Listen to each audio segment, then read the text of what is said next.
Welcome to San Diego Integral, February 8th, 2025. Our topic today, what would it take for us to preserve what remains of life on the planet? Presented by Saeed Dalavani. Welcome to San Diego Integral. I'm Jerry Golick. I'm a member of the San Diego Integral leadership team.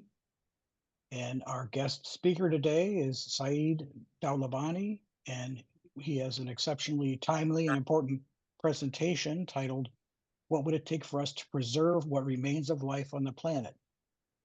And at this point, I'm going to turn the meeting over to Eloy, who is going to introduce Saeed. Yeah, hi, welcome everyone. Saeed is a long-term friend of San Diego Integral and a personal friend as well. We had a book signing, a book introduction for his first book, the Memenomics book, and we also hosted Elsa and her book, Emerge, and Saeed attended. We had Robin Lincoln Wood come from Europe and do a couple talks on saving our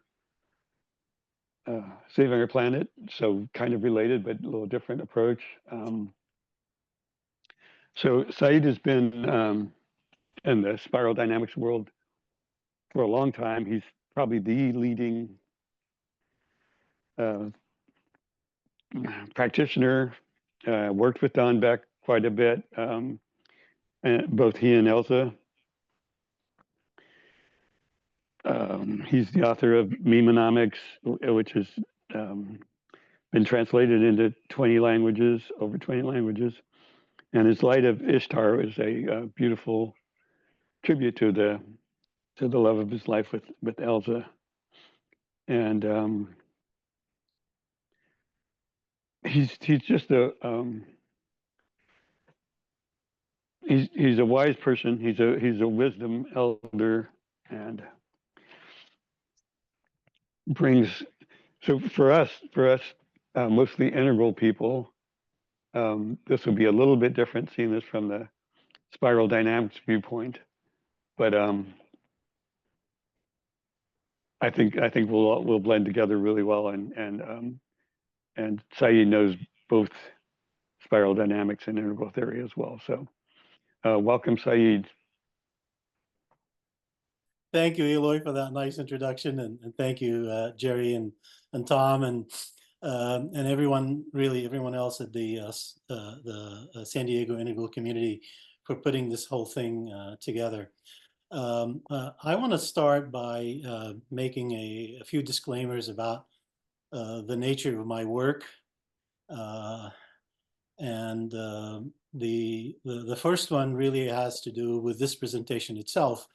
I know it's rough around the edges. It's mostly deals with different aspects of the spiral dynamics model, and gives them some examples. It's the book is 560 pages long, and all my publisher did in trying to bring that down is use a smaller size font to get it under 500 pages, but it's still a very comprehensive book that covers a lot of concepts and theories. And it's been kind of rough to transition from writing and promoting the book to really try to condense as much of it as possible into a 2-hour presentation. So bear with me. You are my guinea pigs, and for that I'm very thankful.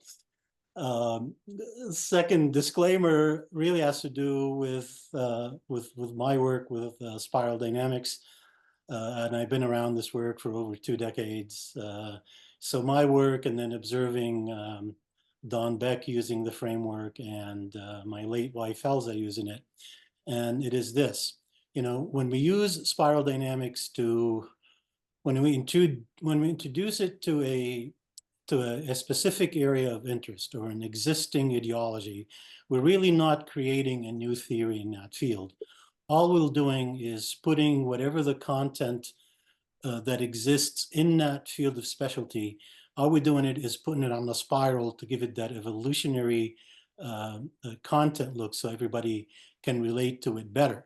So when, for example, when Don created the stratified democracy model, he didn't create a new theory in democracy. All he did was place all the existing governing models into the evolutionary context that spiral dynamics is.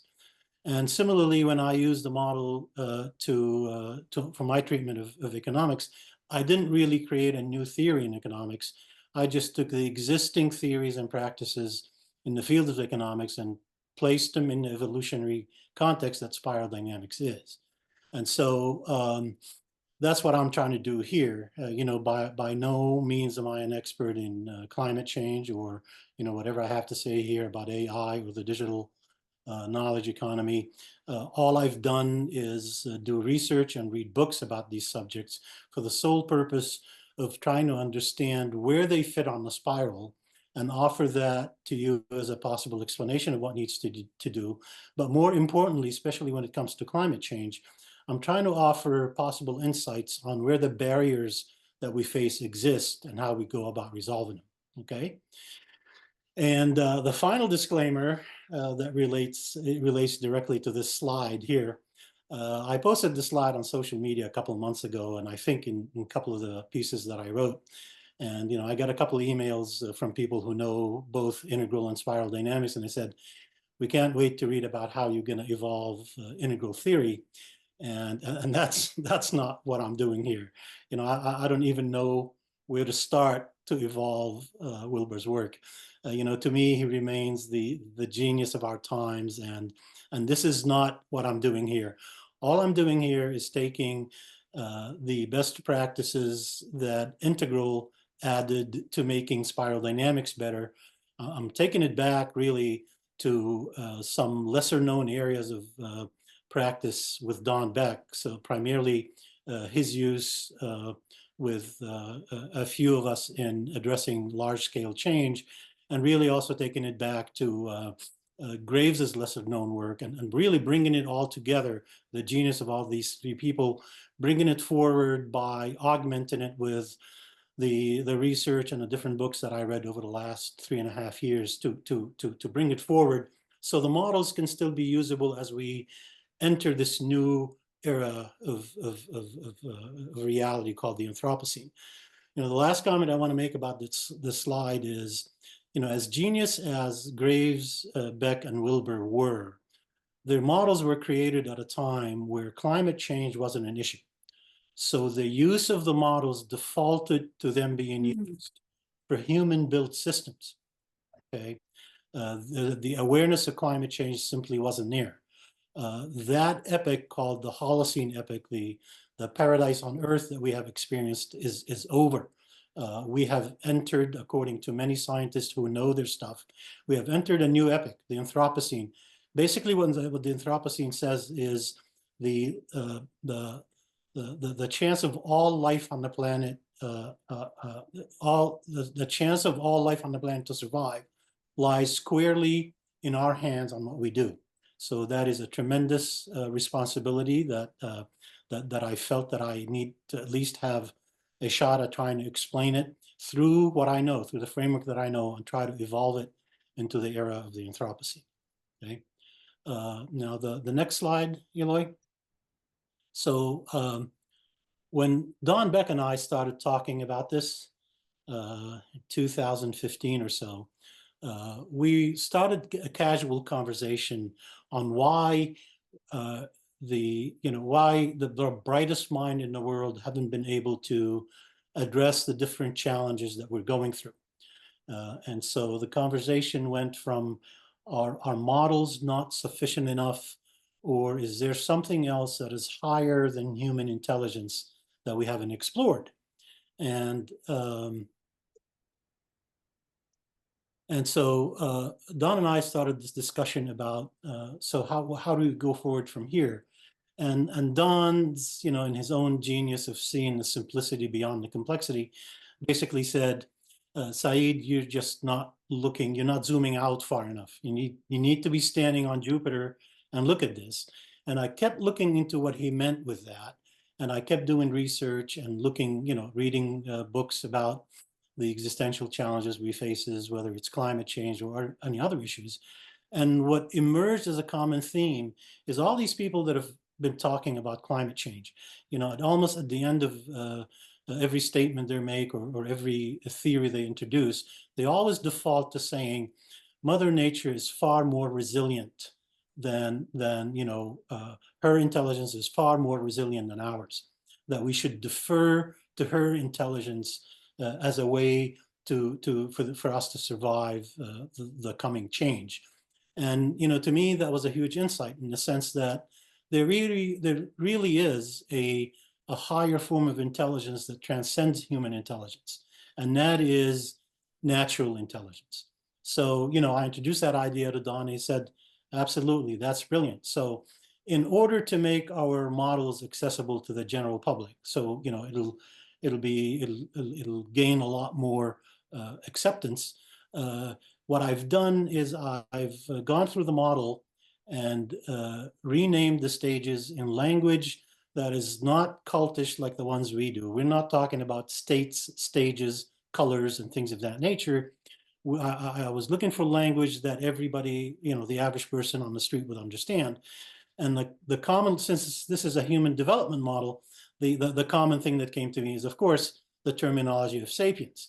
And so that's where that terminology of sapiens came from. And so this is how, thank you, you pulled that slide just in time, Eloy, thank you. So what I've done with the changes here is I added my own terminology. So beige becomes sapiens 1.1 stage, and what I've done is I've given a Latinized names to every stage. So beige sapiens 1.1 is Homo domesticus, and so down the different stages of development. And then it came time to really address the second tier. And what Don and I have discussed is that our existential problems have become so severe that there is nothing, practically very little, next to nothing, from the first tier that can affect what life is going to look like on the Anthropocene. So there's very little information that we need from the first tier, since it's been driven by human intelligence. And it's that, idea of human exceptionalism that got us to where we are now, basically on the cusp of the sixth extinction. So in suggesting that this approach becomes entirely from second tier, we needed what Don says, you need to repurpose the nature of second tier. And that repurposing came from some of Graves's lesser known work. He introduced a concept called the 6 upon 6, which he used increasingly more towards the last decade of his professional career. And the 6 upon 6 concept says that, the model is made of tiers, and every tier contains 6 stages of development. But the 6 upon 6 model says that as you enter every tier, the theme of every level repeats, but at an exponentially higher level. So what we're looking at is, if you look at the stages of, first stage of existence, survival, okay, at the first tier, survival is all about the survival of the individual in the jungle. Okay, that theme repeats at yellow, Sapiens 2.2, and it is survival, but it's not just survival of the individual, it is survival of all life on the planet, including our species. Okay, similarly with the turquoise stage. The turquoise stage is an exponential expression of the purple stage. This is, again, based on Graves' 6 upon 6 hypothesis. Purple is a tribe living in peace and harmony and safety. Turquoise are global villages that are ecologically aligned, and that's where harmony and safety comes from. Turquoise, if you shed all the other peripheral ideas about it, at its core, as it applies to this new model, okay, is all about ecological alignment. It's all about what is our role in the greater ecology of things, who we are in the greater ecology of things. So that's where those are the content of each stage is the same, except what we did is, in repurposing second tier, we went back to some of the language that Graves did. Anyway, so that gives us an idea of how the model becomes repurposed as it begins to address issues of the Anthropocene, not so to address natural systems, not human-built systems. Okay, we can move on to the next slide, Eloy. Right. So I want to share some commonalities that both Integral and Spiral have in common. Whenever Don or me were asked to do a presentation for the Spiral Dynamics community, I'm sorry, for the Integral community, the question almost inevitably came, which quadrant does your presentation fit on?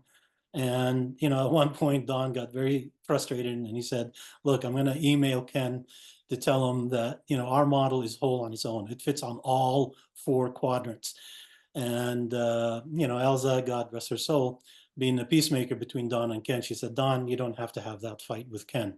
Just call it lower right quadrant. Let's move on. And there was a lot of wisdom in that. So, the lower quadrant where the environment appears, the environment is half of the spiral dynamics model that makes the spiral dynamics model dynamic or operational.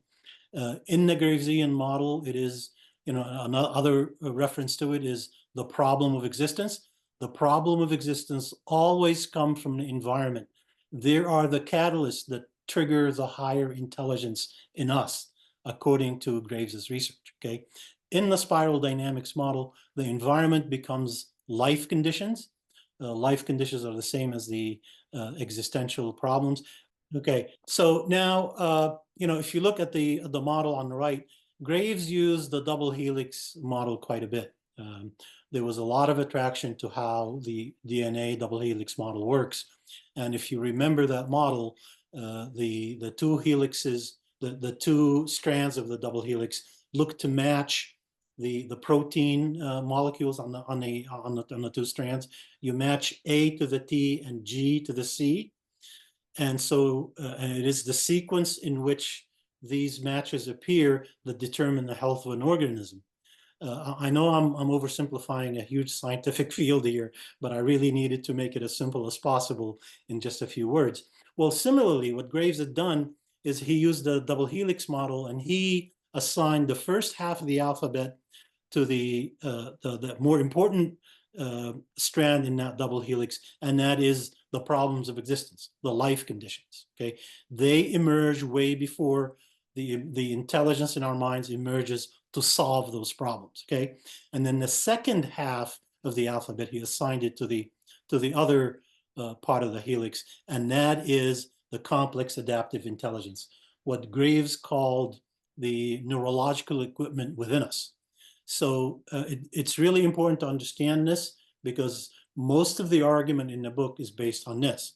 So the whole idea that problems appear first, and it is when they can no longer be solved from the stage of existence that we're in, that we begin to trigger the higher intelligence within us in order to solve the problems. Well, here's what happened, and here's the primary cause of climate change, okay? We have lived at the ER level, at the orange level, and we have done it so successfully, and we have spread this lifestyle of consumption and extreme use of Earth's resources so well. But what we have done, it's due to the nature of the orange system, we have externalized the cost of that lifestyle to the environment. And we have done it so well that the problems on the ecological leg of the turquoise system, meaning the problems of existence, which on this slide here is shown as B1. So we're beginning to see ecological problems in the turquoise station that need the O1 intelligence in order for them to be solved, okay? Now, if we move on to the next slide, Eloy, that is a slightly more detailed slide. I promise, there are only a couple more slides that relate to the theory, and then maybe we can move on to a more common discussion on how to apply this to existential problems. So this graph here, the entire, Graves has given the entire model here, the life cycle model on that graph. So what you were seeing on that last slide that we were looking at is the life cycle model as Graves envisioned it. the first stages of 6 value systems, or 6 stages of development, go up incrementally from one stage to another. And then as we reach stage 6, which is the green system, the entire curve takes a huge dip down before we can begin ascending into the second tier of values. Okay, if you remember that graph. Now, if you looked at it closely, you'll realize where those each life cycle intersects the other life cycle at 2 different nexus points. The lower nexus point that intersects with the previous system, I think, is where Ken got the idea of transcend and include. That is the stage where Graves says the older system becomes subordinate to the emerging system. Okay, so as you enter that growth phase, as you pass that lower nexus point, you move up and experience the growth phase of that system. As it reaches the nodal phase, it begins to dominate the expression, whether it's an individual, a group, or culture. It begins to dominate the expression of that culture, and then as it begins its decline, it meets the next system on the next nexus point, and then again, if it's in an open state, it moves that system on to the next stage, and that's how evolution normally happens. Now, Graves called the gap between the first tier and the second tier the momentous leap. And what he didn't include in that paper about human nature preparing for momentous leap, that put him on the map. That's how Don discovered his work, is through that paper. What he didn't include in that paper is something that he shared with Don, that wasn't included in any of the publications, and Don only shared it publicly in the 2018 book, and that was the idea that, based on Graves's experience, that human emergence doesn't happen through our conscious will. It happens due to the collapse of systems as other systems rise. So his fear was that before we reach second tier, there will be tremendous chaos. The loss of as much as half of the population before we become realized in second tier values.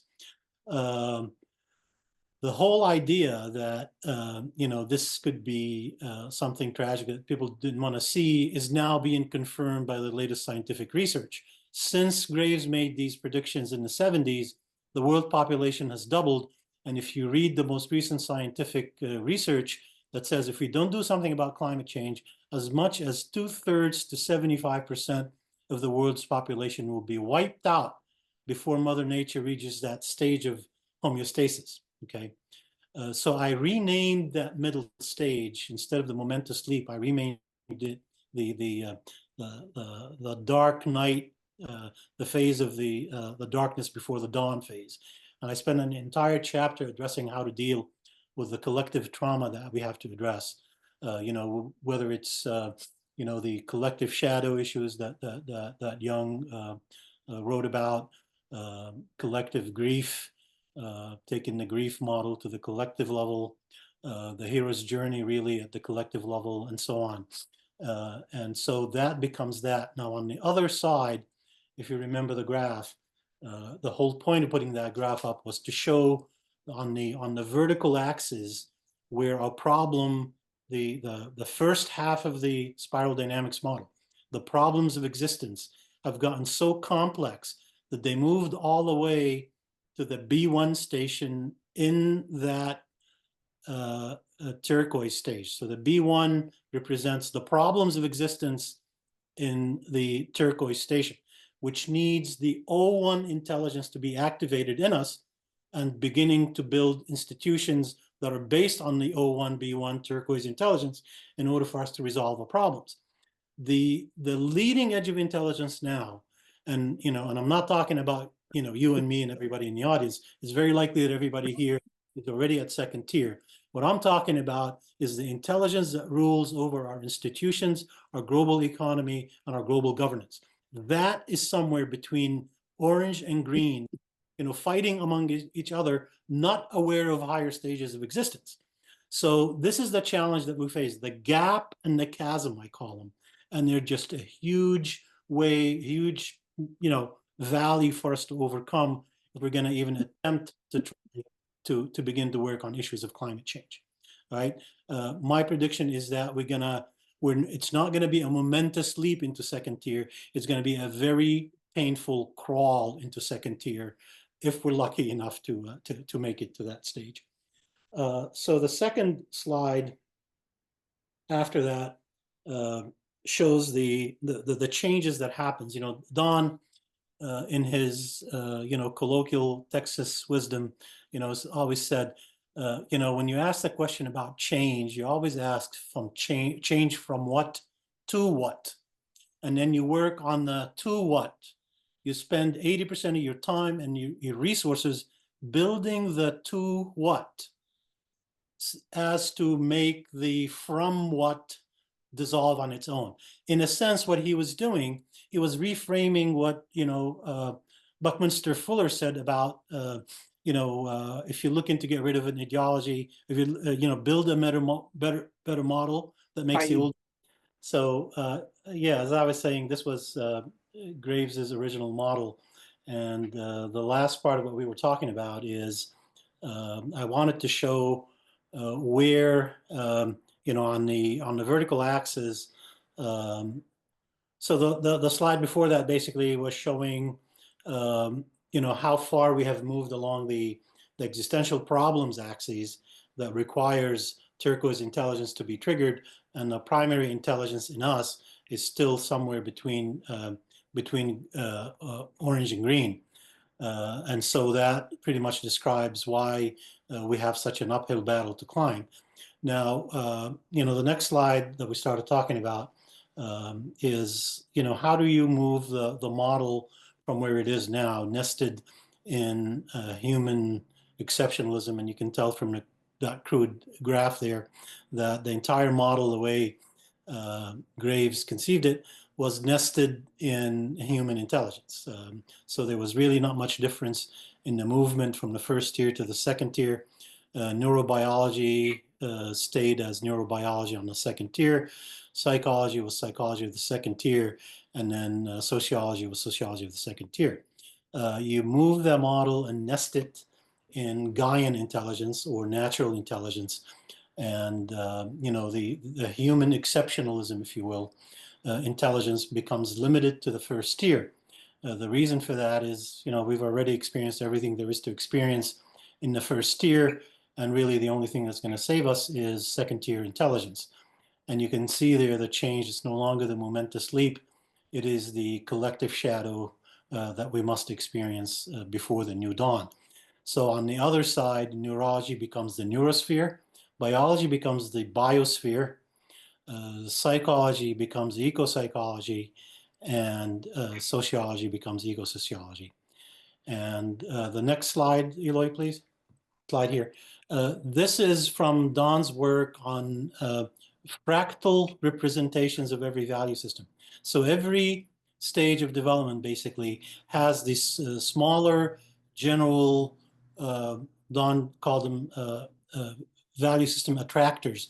They are lower fractal levels that they come together in a pretty much a self-organizing way to give shape and texture to what that value system is about. And the more complex a society is, the more complex a person is, the more of these lower fractal attractors it has. And, so you see on there, some of these attractors that make up the totality of what a value system is belong in religion, architecture, technology, philosophy, politics, and so on. Don had architecture and fashion and things like that in that. I'm not including those because we have way more issues to worry about with climate change than architecture and fashion. So as you move from a model that's nested in human intelligence to a model that needs to be nested in Gaian intelligence, everything in that changes. So ecopsychology, psychology becomes ecopsychology, ecophilosophy becomes ecophilosophy. Deep religion or monotheism becomes a deep ecology. The archetypes become the mother archetype, according to Jung.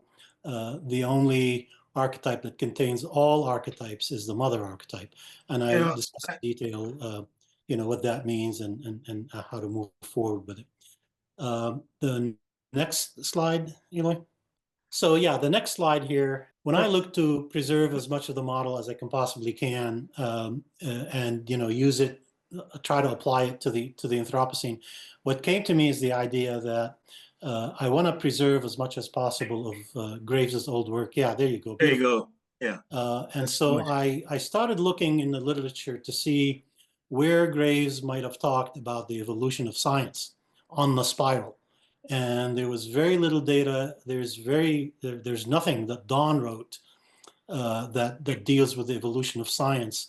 And there was nothing in Graves's the comprehensive book, The Never-Ending Quest, about the nature of science and when it evolves. So I started researching unpublished stuff from Graves, and I ran across into one of the lectures that he gave at University of North Texas back in 1978, in which he's given a summary of the theory, and then he begins to talk about when the blue system came along, and then he says about 1500 years ago a more complex system took its place, and that was of course the orange system, and gave us the Enlightenment and the scientific revolution and all that. And then he says about 80 years ago something happened. So this lecture was being given in the 70s, so 80 years ago puts us around 1900.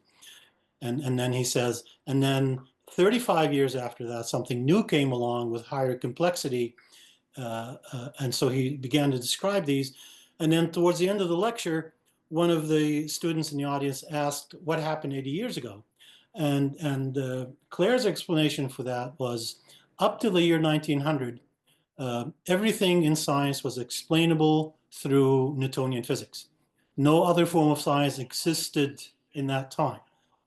And so, and he says, and around 1900, what happened, you began to see people like Albert Einstein and Niels Bohr come along, and they said, you can no longer explain science through Newtonian physics anymore.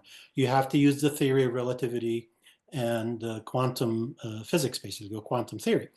And so that kind of science did not exist before. And then what he says, what happened immediately after the end of World War II, you began to see the birth of systems thinking. Okay? And then he says, and what's becoming ubiquitous and being used in a massive way was this systems thinking at his age. So we're talking now about the 1970s when all this came about. Okay, so Eloy, the next slide, if you will, please. That's what we're talking about here. Yeah, so this is what we're talking about here. You see the first column representing Newtonian science. According to Graves, the next system after that was what really Albert Einstein and Niels Bohr and that group of scientists, around the Manhattan Project and similar nature science that dealt with quantum aspects of the universe came along. And to me, I wouldn't say that. This is a consequential evolution of the scientific process. So although science was born in the fifth stage in the orange system, it evolves from there. So you'd say the green science, the way actually Graves intended it with the theory of relativity, when he labeled the green system as a relativistic system, I thought he was referring to that. But as I did more research, I think the likes of Einstein and Bohr and that class of scientists had one very small footprint in the green system, but most of their work really belongs in second tier. So from that knowledge, I went ahead and did some research, and lo and behold, I found Graves's name in the Wikipedia explanation on complex adaptive system. So I figured, hey, I am onto something. I'm not the only one who's thinking that that's the next stage of evolution of systems thinking. So, and I know there are a lot more things that go into the explanation of complex adaptive systems and complex system and so forth. What I picked out of the description of these forms of science is the things that matter most to what we're trying to do, is address climate change, give definition to what Gaian intelligence looks like. And so as I moved along with this and I started looking at ways, well, how do we capture what that natural or Gaian science looks like? And I found the answer in the work of a systems theorist by the name of Fritjof Capra, who wrote a book by that title, Complex Adaptive Systems of Life. And the thing that I really want you to see here is the difference between all the sciences that we had before that were really being applied to man-made systems. So in a sense, they really weren't fully complex adaptive systems due to the frailty of the nature of our thinking.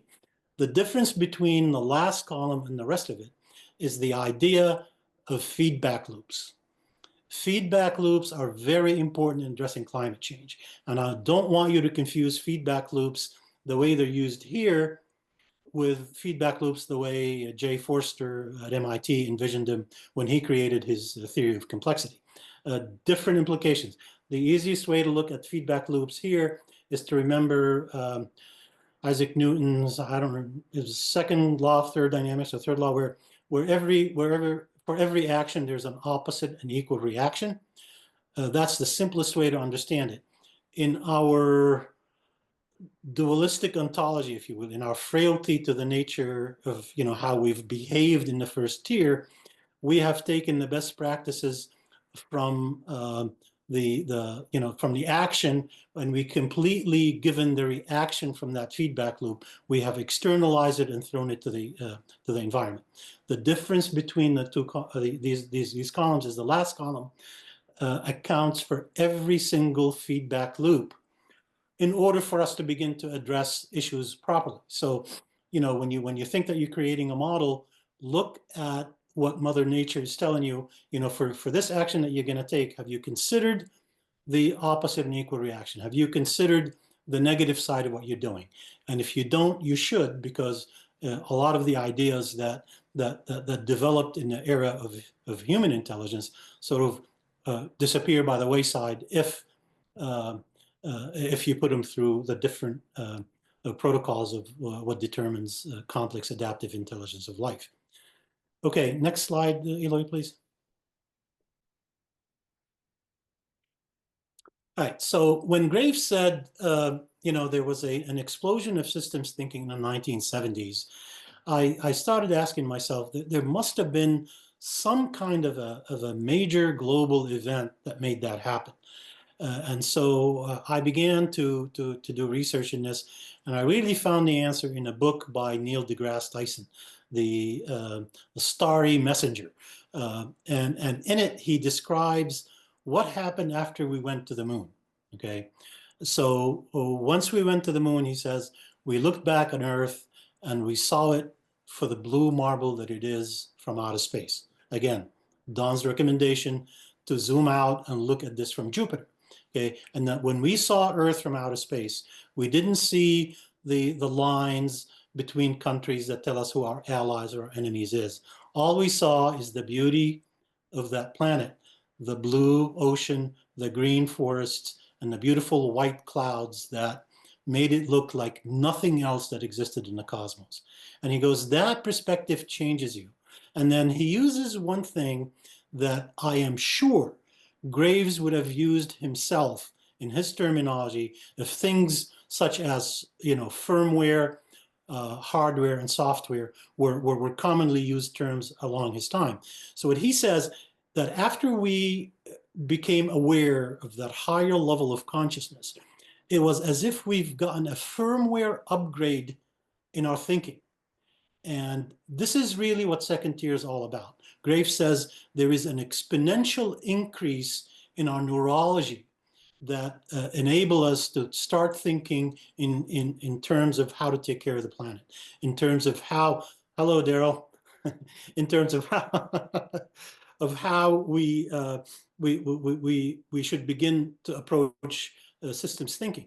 And so around that time, what Neil deGrasse Tyson says is, everything that you see, all the agencies that were created in government that take care of the planet, from the EPA to NOAA to, every little act and law that protects the environment was born in those in that crucible of chaos, in that yeasty time in the mid-70s when systems thinking came to the fore. And so this is what we're talking about here. Sadly, all these agencies, our wonderful new president is trying to put them out of commission. And so, you know, when you look at the leadership that we need to save us from ourselves, it's definitely not in Washington. It's definitely not in the Trump administration. And I'm sad to say that for the kind of leadership we need, the Democrats don't express it either. We need an entirely new style of leadership that looks at things differently, that sees these whole issues from outer space, to see it really from Jupiter. So we begin to trigger that higher exponential form of intelligence that we have that is capable of addressing our existential issues. Okay, next slide, if you like, please. So I promise this is the last slide that shows some complexity to it. You know, after looking at how our models have been addressing things, you know, most practitioners in spiral dynamics, and from my experience with my interaction with the integral community, we use the models to address personal growth. We use them to address, you know, corporate consulting. Almost no one uses it to address the higher holonic structures in the structure here. And you know, and the scale and the complexity and the time needed for us to realize the values of every higher holonic structure increases tremendously. It increases incrementally in the first 6 stages, and so that's why I labeled them arbitrarily, you know, complexity levels 1, 2, 3, 4, 5, and 6. But what happens when we take that moment to sleep, when there's that exponential growth in our psychosocial abilities, the level of complexity increases exponentially. We still don't know how much of it would need to be triggered in order for us to begin to understand these problems. So I began to look to see how scientists that are realized in that turquoise system, how they're able to relate their observations, what's happening with the planet, to the common person. And so the quotes that you see on there are completely from people trying to communicate with us and tell us about the severity of the problem. The first quote you see on there is from Elizabeth Kolbert. She's the author of a 2015 book, The Sixth Extinction. That book has won several international awards. It has over 5,000 5-star reviews, whether you look at it on Amazon or Goodreads or wherever there is a book rating program. So I got that quote from her from watching a series that the Gates Foundation was doing on sustainability practices around the world and what they were doing. And so they interviewed her in one of the episodes. And, you know, she's someone who, you know, the sixth extinction deals with Earth's time frame. It doesn't deal with our Julian calendar. You know, it doesn't operate based on our annual calendar, based on, you know, quarterly results of such and such corporation. You know, she's looking at the time scale of epochs and eras. And so her answer was, whatever solution you can think of, the scale of the solution has to match the scale of the problem. Meaning that you cannot create it in a lab and then leave it up to market forces to scale it up to be used. There needs to be a structure that if there's some kind of a sustainability or regenerative model that created, it needs to be scaled up as soon as possible to for us to have a chance at surviving the Anthropocene. Okay, so that's one quote. The other quote below it comes from a series of articles that the New York Times ran this past summer, and the question of the main title of the article was, how close are we to climate change tipping points? And so they asked this professor, David Holland, I believe is a professor at SUNY, and he specializes in studying the polar ice melt. And they asked him, you know, how quickly do you think the poles are melting?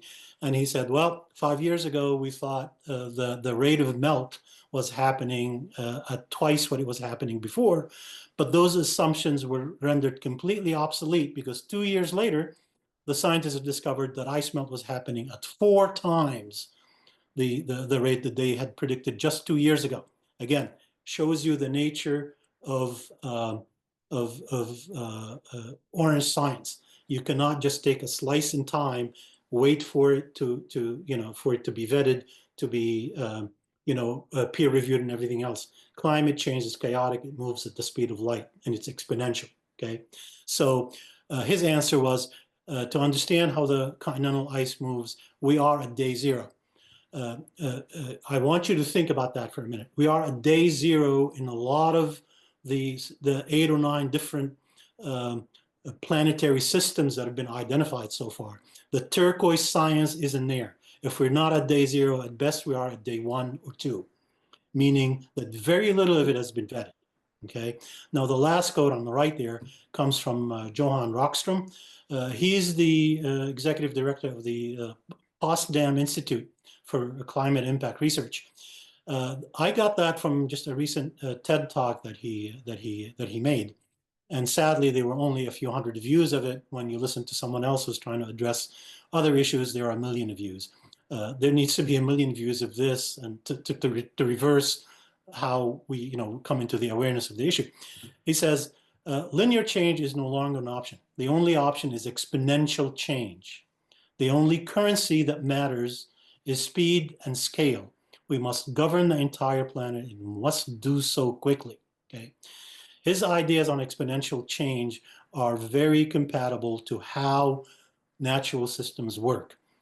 They don't say, nature operates on chaos. It does not operate on given conditions that pretty much dictate how things are in the current forms of science that we have. Okay, next slide, Eloy, please.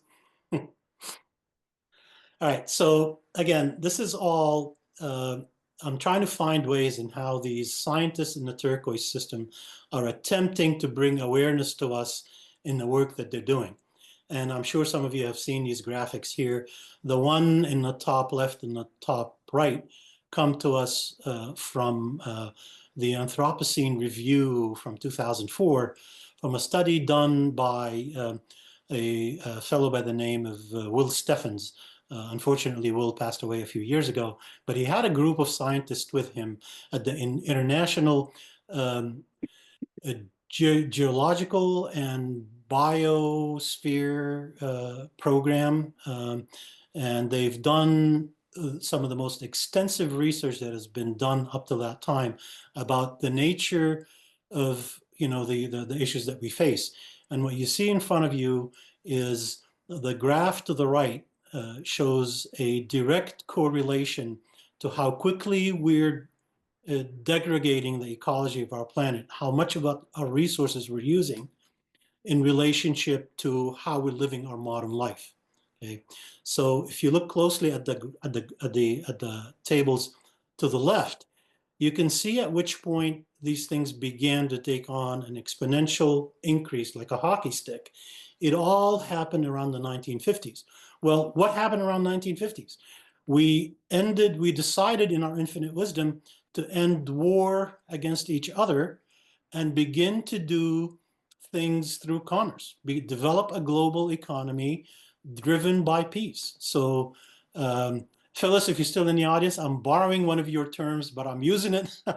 I'm using it for this purpose, not for the purpose that it was envisioned a few years ago. It is peace through commerce that got us to where we are. It is the ubiquitous use of modernity that is causing us for these systems to collapse. So briefly, what we've done is we ended wars against each other, but we collectively turned our attention towards starting a war against Mother Nature. This is what this really amounts to. So when when people in the know, tell us this is what we're facing and we need to address it, there are very few people paying attention to this. Okay, the graph below that shows those planetary boundaries I talked about, the ones that were created. Excuse me, let me get a sip of water here. Those were created by Johann Rockström at the Potsdam Institute. And they basically show that there are 7 Earth boundaries when he first started his research back in 2009. The issue is no longer just climate change and carbon footprint. There are, as of now, there are 9 other Earth systems that we have to be concerned about. And so back in 2009, his data showed that we have crossed the safe boundaries of 3 of those 7 systems. You know, those 7 systems are made up of things like, you know, the loss of biodiversity, the degree to which we are pouring chemicals into our waterways, the way we are increasing the ocean temperature and modifying its salinity, the way we're still throwing aerosols into the air, the you know, the way we're still you know, getting rid of diversity that exists in the biome, things of that nature. So in 2009, his research showed that we have crossed the safe boundaries of 3 of the 7 systems. Less than 7 years later, his research showed that we have crossed as many as 4 systems. And then the most recent available work was from 2023, where his team identified 2 additional boundaries, and we have crossed 6 of those boundaries. Okay, so we don't know to what degree that presents a danger, simply because the life cycle of the Anthropocene, the graph that you saw at Graves, is so far beyond what we have done in as far as research into this area that we have absolutely no idea how many of these systems have reached tipping points and how we are becoming increasingly living at the mercy of Mother Nature. Okay. Now, the last graph there comes from a few observations I made. No, we're still on that. Yeah, thank you, Eli. The last graph in the lower right, this comes from a conversation I had with a few people who are supportive of what we're doing for climate change. And a couple of them said, you know, it'll be great if we can have the same reduction in the carbon footprint that we experienced through COVID-19, but without the side effects, the economic downturn that we suffered. And I figured, well, let me visit that, see if that was really an impactful event. And if so, that this graph that you see there is from the IPCC, the International Intergovernmental Panel on Climate Change. The Intergovernmental Panel on Climate Change, made up of over 500 scientists that, you know, produce reports for the UN and other agencies every few years or so. And what their research shows that, yes, indeed, you know, the carbon footprint was reduced. You know, when the entire global economy came to a stop, when we basically, you know, stayed at home and no one was going anywhere, there was a complete halt to normal modern activity. But if you look at the degree to which the carbon footprint was reduced, it was reduced from about 37 gigatons to about 34 gigatons, a mere 10% reduction in the level of carbon dioxide in the air. You know, we still had to heat our homes. We still had to, you know, to drive to work, not to work, but to, you know, to different places during the COVID shutdown. We still had to live a modern life.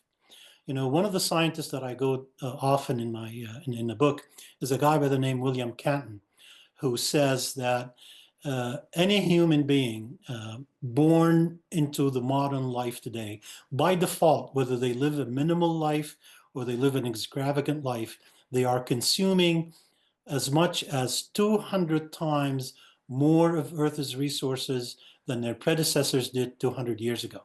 I want you to keep that image in mind when you think, oh, I'm doing everything I can in my power in recycling and having a small carbon footprint. It ain't gonna matter. Just by automatically living the modern lifestyle that we live, we are burdening the planet with, you know, 200 times the amount of resource consumption that our great-great-grandfathers did, okay? Next slide, please, Eli. So, you know, again, back to the from what to what. from nesting the model in human intelligence to really having it nested in the Gaiametry, in Gaia intelligence. I search for a term that would express the human intelligence at its height, human exceptionalism as its height. And I found the word pantometry. Pantometry comes from from Middle English, but it had seen a revival in the late 1990s when a Harvard professor by the name of Crosby, Alfred Crosby, wrote a book called The Measure of Reality. And in it, he describes how everything pretty much can be measured through our orange lenses, even to the extent that we can measure emotional reactions and which chemicals they activate when we're indulging in eating our favorite snack, when we're listening to music, when we're, experiencing emotion as we watch a movie. Crosby extended the entire field of scientific research into covering even how we feel about certain things. The most arrogant display I've ever seen in saying that we can explain things through the enlightened lens. Okay, so I was looking for a way to say, okay, well, I can extract some ideas from what he has to say, but how would it translate if it's nested in natural intelligence? And this is where I got the idea for the Gaiametry framework. So under pantometry, the measure of everything through the lens of human intelligence, okay? Psychology on the other side becomes eco-psychology. Sociology from HEP, this is where the work of the person I just quoted, William Canton Jr. and his partner Riley Dunlop created the idea that we could no longer, they wrote a book in 1980 called Overshoot, and they really update the Malthus catastrophe idea and consider, in spite of all the technological developments that we have achieved, there's nothing we can develop from here on in that can stop us from reducing using so much resources that we already used. So they called the current paradigm that we were living in is the human exceptionalism paradigm. Okay, and this is what I use throughout the book. Is that's where exceptionalism comes from. It's the idea that in the height of intelligence available anywhere in the universe is human intelligence, and it's exceptional. We separated ourselves from nature and made ourselves superior to it. And what we have to do in the Anthropocene is bring ourselves back into it with all possible humility that we can. So the movement in sociology is from, and him and his partner Dunlop created, they were the founding fathers of the new field of study called eco-sociology. So the movement is from the human exceptionalism paradigm to what they said will be the new paradigm, which is the new ecological paradigm. Okay, biosphere, the health of the individual has to become the health of the entire biosphere on the planet. And neurology becomes the health of the neurosphere. And I use research from three people who are quite close to, they're friends of the spiral dynamics community. The first two are evolutionary biologists. Bruce Lipton, I'm sure many of you have heard of Bruce's work, and his partner, Elizabeth Sahtouris, who sadly passed away a few months ago. But in their work, what they do is they describe the nature of how intelligence permeates the membrane of the cell and how that grows from there. And what they said, that the immediate challenge that we're looking at is this is no longer about the growth of the human. This is about the growth of humanity. This is about not evolving from one human phase to another. It's the evolution from human to humanity. It takes on that degree of complexity. And the other idea about the noosphere came from another friend, Howard Bloom, who wrote a book, I believe it was in the early 2000s, called The Global Brain, in which he says that we are nothing but neurons in the connections of what he called the global brain, which he says wasn't born, with the Homo sapiens 200 or 300 years ago, but it's been a part of life for the last 3.5 billion years. So we are just neurons in that mesh of things, okay? So that's where my ideas for neurosphere in the book comes from. The next one is quite obvious. Egocentrism is to ecocentrism, human intelligence to natural intelligence. Quantification and externalization becomes quantification and integration. That's the problem with the orange system. We quantify things to figure out which of that quantification is usable for us, and we throw the rest of it, to the environment to deal with. That is no longer the case. From here on in, quantification will be for the purpose of reintegrating. So you quantify something, you discover its qualities, but you have to put it back into the environment in which you found it. This way, you'll get a chance to understand how the whole system works as a complex system. That's what quantification and integration is about. Western philosophy becomes nature's wisdom that was present before Western civilization redefined the world. It's present in native cultures, not just in Native American cultures, but in native cultures around the world. Okay, there needs to be a return for that, for a connection with the land, connection with spirituality and the cosmos. Technological singularity will become planetary conformity. The fight is not about when artificial intelligence exceeds human intelligence. The new fight in the Anthropocene has to be, does both human intelligence and artificial intelligence work towards making sure that whatever is being created stays within the confines of the limits of our planetary boundaries, okay? Democracy becomes gaiocracy. That's another term that I created. It has to do basically with planetary governments, planetary governance. You see a lot of countries in the last decade or so enshrining the rights of nature in their constitution, from Uruguay to India to many parts of the world. What you're seeing a lot happen here in the States too is that there have been many class action lawsuits started against people who have been polluting our planet, people who have been causing damage to the planet. One of the most prominent lawsuits I feature in my book is a case, out of all places, a case that's taken place in Orange County, Florida, where a developer was looking to develop 6,000 acres in an ecologically sensitive area. And the conscious people in the community says, no, we're not going to let this happen. So they sued the developer and the community, and they basically cited their standing as, Mother Nature needs to be defended. She's not, she cannot defend herself. So she needs an agent in the legal system to represent her. And what they cited is, something, of course, from the Orange system that says, corporations should be recognized as people in a court of law. And so they used that precedence, and the judge agreed with them that, Mother Nature, our waterways, our rivers, our sensitive ecosystems have the right for representation. So that's what, gaiocracy is all about, our ability to use our current system to begin to defend Mother Nature. One of the things I quote from the attorney representing the waterways of that place in Orange County is that he says, he doesn't know where this thing is going to go. He says, we are standing at the end of the universe trying to make new law. This is how you need to view what the science or what, the complexity of the Anthropocene looks like. We are standing on the edge of the universe trying to find new things that are going to save us from, becoming a species that dissolves and disappears, and and Mother Nature will go on.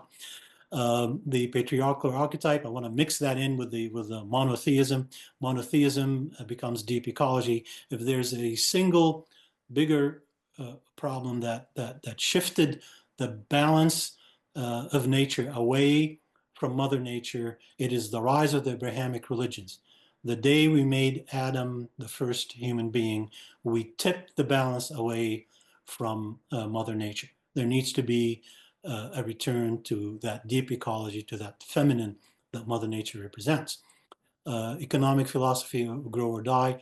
We're going to have to pursue a degrowth philosophy.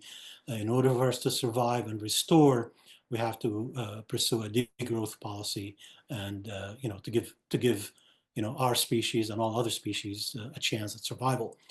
Um, Market feasibility is no longer an issue. We cannot look at, if you're going to create a business model, don't look at its market feasibility.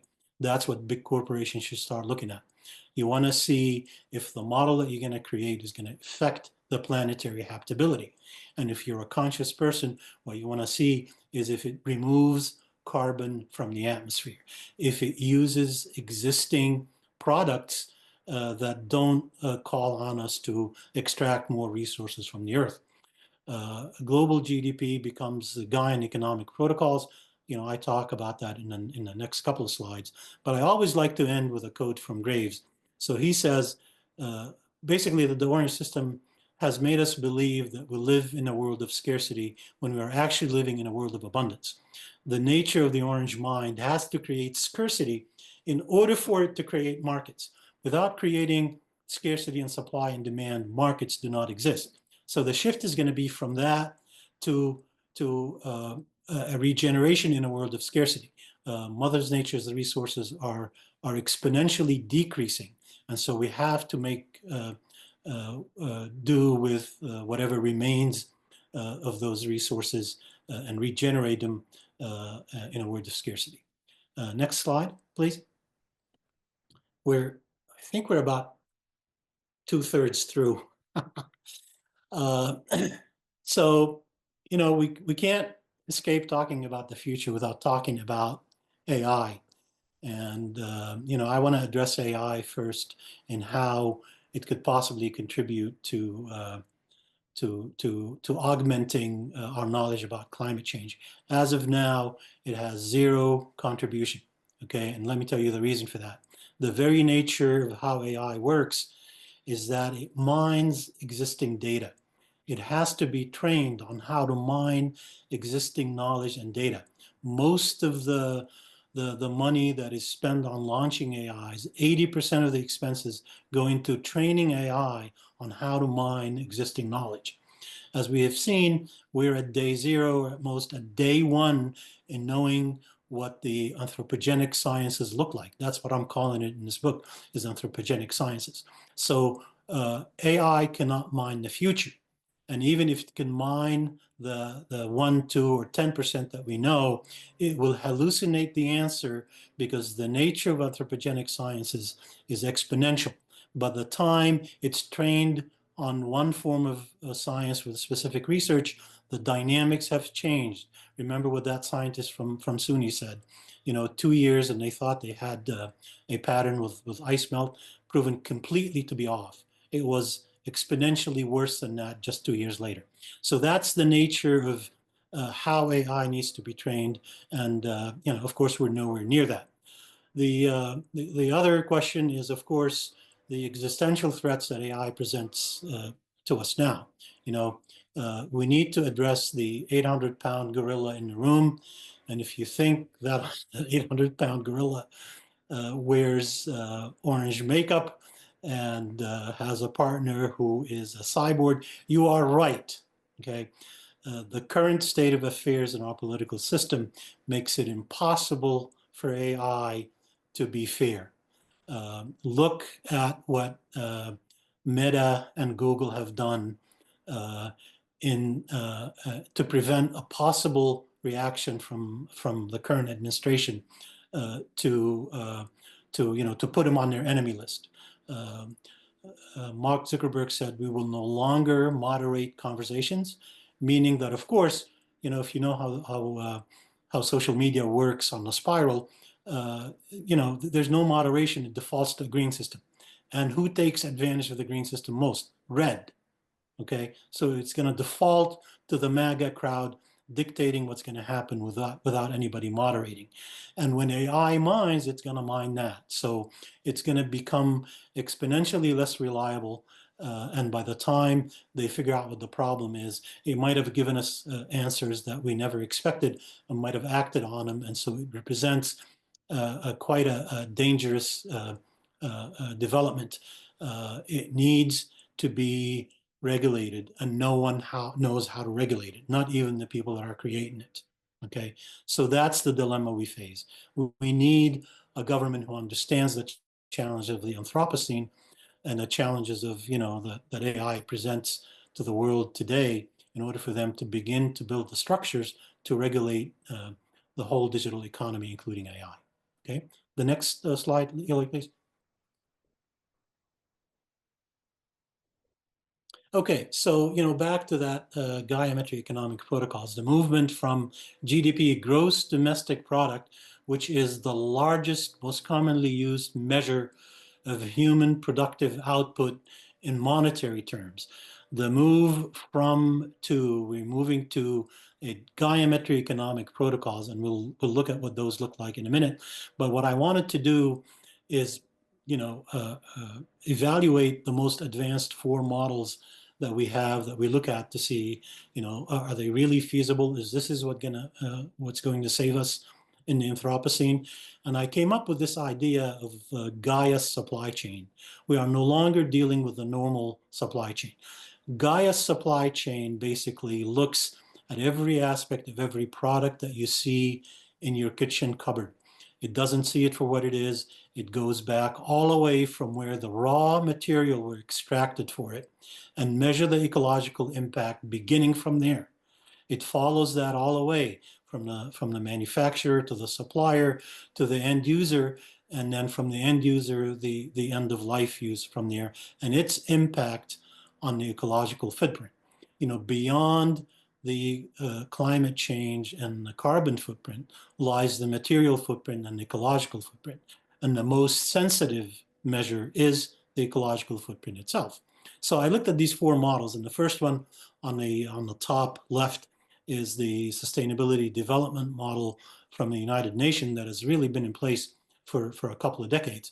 And if you remember William Catton's words, just by the very idea that you're born into this world, you're consuming 200 times the amount of resources our ancestors did. Okay, so the whole idea that we can bring so much more people, the goal is noble, but it cannot be done with the current metrics that we use to evaluate development. Any of those that we have to get done will increase not only the carbon footprint, but the ecological footprint and the material footprint. Okay. The next thing I looked at was the green economy jobs. We're being promised that the green economy is going to revolutionize things. The only thing it might revolutionize is the job market. But so let's say that, the transition that they're talking about is 30 to 40 years. Let's say we transition to a completely green economy where, green economy jobs are thriving. The degree of material footprint that the extractive activities that we have to engage in just to create and manufacture the things that are going to be used in the green economy. So the things that go into our batteries, the things that go into our solar panels, and those little silly things that spin, all that raw material has a material and an ecological footprint. And the World Bank estimates that by the time we get there, we would need to extract from the ground in excess of 65, and I don't remember the exact figure, 65 million megatons out of the earth. And the extraction is going to be for completely different kinds of metals, for silver, for cobalt, for everything that you can think of that goes into the batteries, into the solar panels and all that, creating pollution in different parts of the world. So the source of the ecological degradation is no longer in the places where we extract oil. It's now the new places where we extract the new stuff for the green economy. That alone has a huge ecological and material footprint that we still don't know the full impact of because it hasn't really been fully vetted. The other question that must be answered with this is, great, we are running a green economy, but do those solar panels and do those batteries last forever? Of course not. At one point they need to be recycled. And from what I understand, very few parts in these systems are recyclable. Less than 50% of it recyclable. The rest of it goes into the pile of junk that becomes a source of ecological degradation. So that's the limits of the green economy. The lower quadrants to the left, that is the circular economy. I looked at that. The circular economy basically says reduce, reuse, and recycle. And I looked at some elements of it, and just in order for us to make that a reality, most of the things that we take for granted, the factories that give us the products now, for them they need to be retooled just to accommodate this industry. And the retooling process itself is, number one, very expensive, and number two, it has its own ecological and material footprint. Contrary to what our leaders want us to believe, not everything they tell us to recycle is recyclable. About only a third of it is recyclable. The state of California is suing ExxonMobil for the decades of lies they told us about the recyclability of their plastic. Okay, that's how you fool individuals like you and me, thinking that, hey, we're doing our job, we should feel good about ourselves in trying to make this place a better place. You look at it from Jupiter, and it is not sustainable. So the last model I look at is the donut economies. This is really the first model that includes the planetary boundaries in it. So it's a donut because the circle, the outer circle marked in red are the planetary systems, but it also includes an inner circle that is in red. And what you see in red there are mostly the Sustainable Development Goals that you see in the UN goals for development.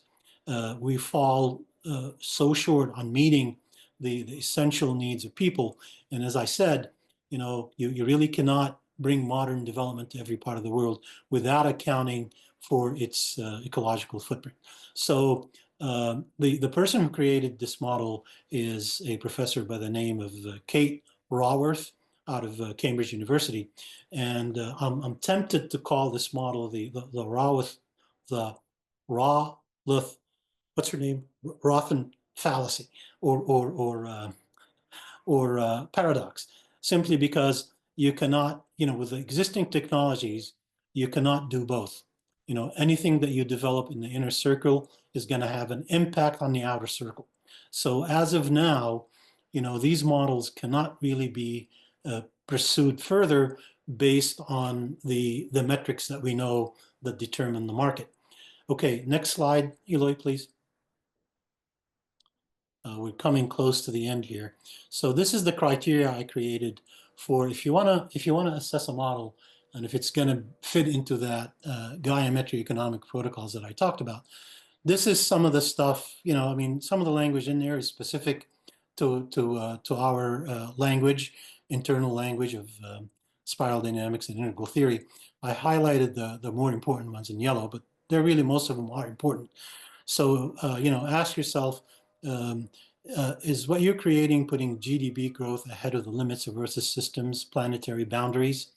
More importantly, is your model created by the high intelligence of the owner system hiding behind technological solutionism without looking at the outer holonic structures and how the idea of scaling is going to get it to the outer fractals without having it being vetted through market. And you go down. One of the really important things that I talk about in the book is the idea of a second tier brain syndicate. I call it Sapiens 2.1 brain syndicate. This is the integral stage, which is yellow in spiral dynamics. Many people in the spiral dynamics community believe that yellow is an individualistic system. Don talked about this quite often, and he believes that the individualistic tier 2 begins meshing with the communal, and by the time you reach turquoise, communal and individual is fully meshed. So at this stage, it is individualistic communalism that exists in the yellow stage. So a brain syndicate will not be made of just one individual containing that intelligence. It'll be made out of thousands of second-tier thinkers with a specific specialization in specific areas of focus. Part of that, an essential part of that, is a government designed from the second tier. Without having that, all is lost. And look at where government is now. It is impossible to get them to understand how the internet, the basic function of the internet works. So we have a lot of challenges ahead of us. And so the question I should ask is, wise government? Is government designed from the second tier a part of that core intelligence that's going to move us into the future and give us a chance to address our challenges in the Anthropocene? The last note on there, and this is really something crucial for the future as we move into it, is that we're really at the cusp of beginning to understand what the Anthropocene era is all about. We have to approach it with humility. We have to approach it with the possible knowledge that, you know, we are at the mercy of Mother Nature now. Well, and a lot of people told me, well, we've always been at the mercy of Mother Nature. The only difference now is Mother Nature has become a lot merciless towards us after the damage that we have caused her over the last 500 years. Okay, and let's move on to the last slide, if you will. I hope you know this little hiccup here with the technology didn't derail things, but so let's assume that we take all the measures that I called for here in the Gaiametry framework, and you know we follow the protocols, not just you know what I'm putting out, but you know some of the most intelligent people who know what the anthropogenic sciences look like. If we follow these steps and we still fail in delivering us to the other side of the momentous leap, what does that failure look like? We're talking about collapse. What does a post-collapse world look like? And the first quote you see on there is from a guy named Roy Scranton. He was a soldier in the Iraqi war, okay? And so when he went to war, he saw his own buddies being, you know, blown up to smithereens. And he also saw how many thousands of innocent Iraqis we killed, especially after the news that came out that we went to war in Iraq on a false premise, on the idea that Saddam Hussein had nuclear weapons. He didn't. And so this guy came back to the States very distraught about the situation and what Western civilization has evolved to. And he went on and got his PhD, and now he's a teacher at Notre Dame. And he's written 2 books. The first was Living in the Anthropocene, and the second one is the one that I quote from here, We're Doomed, Now What? And what he says, the sooner we come to realize that this Western civilization, the way we've known it, has come to an end, okay? So don't take this as the collapse of the entire civilization. Take it in the sense that this is the end of human exceptionalism. The idea that we are superior to nature, that paradigm that rose to the consciousness of the enlightened with the age of enlightenment is over, and that we have to return to being part of Mother Nature. The sooner we realize that, the more humility we have in approaching our problems. And like I like ending all my presentations on every slide, I like to end with a quote from Graves. So in that 1974 piece that put him on the map, that allowed Don to discover him, Graves puts forth the notion that there are 3 possible scenarios of the future of our species. The first was slightly less gruesome than this one that I quote here. The first says that there's the possibility that will be a fixation on what he called the societal complex, that an Orwellian fixation on a societal complex made up of blue, green, and orange that uses a veneer of doublespeak sounding humanitarian words and rationalizations to really shield us from knowing the higher existential states that exist. And he says that's one scenario. If we're stuck there and the problems that are happening, and this, he said this when he had full awareness of the limits to growth, when he had full awareness of all the science that was emerging in systems thinkers. And he says, that will be the worst thing that we can do, because we're only postponing the problem from happening. And when we wake up and realize it, when we bring that shadow that we built into our conscious awareness, it's going to be a lot bigger than it actually is. And he says, well, the most gruesome scenario is that we, through successive catastrophes, okay, and at the time that he wrote this, the catastrophes that he was talking about were the possibilities of nuclear war. You know, we were still in the middle of the Cold War, and you know, and the crisis with Cuba, and the whole 9 yards. So he was referring to, but a lot bigger catastrophe showing up now, and that catastrophe is climate change. He says through successive catastrophes. So if we allow, what we're seeing from climate change, the hot weather to get hotter, the cold weather to get colder, the fires to get bigger. If we continue to allow these one catastrophe progressing after the other without doing anything about it, there's a strong possibility that we will default to what he quotes as the ick tribe. Okay, so what he's talking about there is a 1972 book written by a British anthropologist, Colin Turnbull, and the name of the book is The People of the Mountain. And what he does in it is he profiles the Ik tribe, which for thousands of years lived in the jungles of Uganda in a very purple second stage of existence, very stable, no need to change. You look up and there's berries in the trees, you pick trees and you live. Animals were abundant, you kill an animal, you lived in perpetual bliss in that stage, in that second stage of development. And then the Ugandan government decides that now that they're a nation, they need to, act with some modern sense of existence. So they decided that the jungle that they lived in must become a national preserve. And they decided to move the entire tribe to an arid mountain where they had no idea how to survive. They had no idea how to forage for food. And the entire culture downshifted to the worst stage of the beige system. They became cannibals. They, savagery that is almost undescribable. In one of the scenes he describes, he says there's a lion that came into the village that ate a baby. And then the men in the tribe chased that lion, killed it, and brought it back to the village. They ate the lion and they ate the baby. I'm not trying to be vulgar here. I'm just showing you that stage of savagery is possible. The descent to that stage of savagery is possible if we don't start doing something about climate change. Okay, and I do want to end with a positive quote from Graves. The third scenario that he talked about is that we all emerge into the integral stage of development, the 7th stage of development, and we begin to build institutions and governing structures based on the values and the virtues of the 2nd level system. And if we do so, we have nothing to worry about, that human emergence will continue in a normal, progressive way. And with that, I want to thank you for putting up with with all the things that have went wrong in this presentation.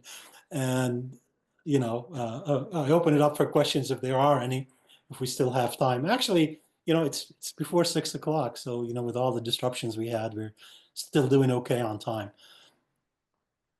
Yeah, great. Thank you so much, Saeed. That was, amazing. Your work is just profound, and gives us a lot to think about for sure. Yeah, applause all around.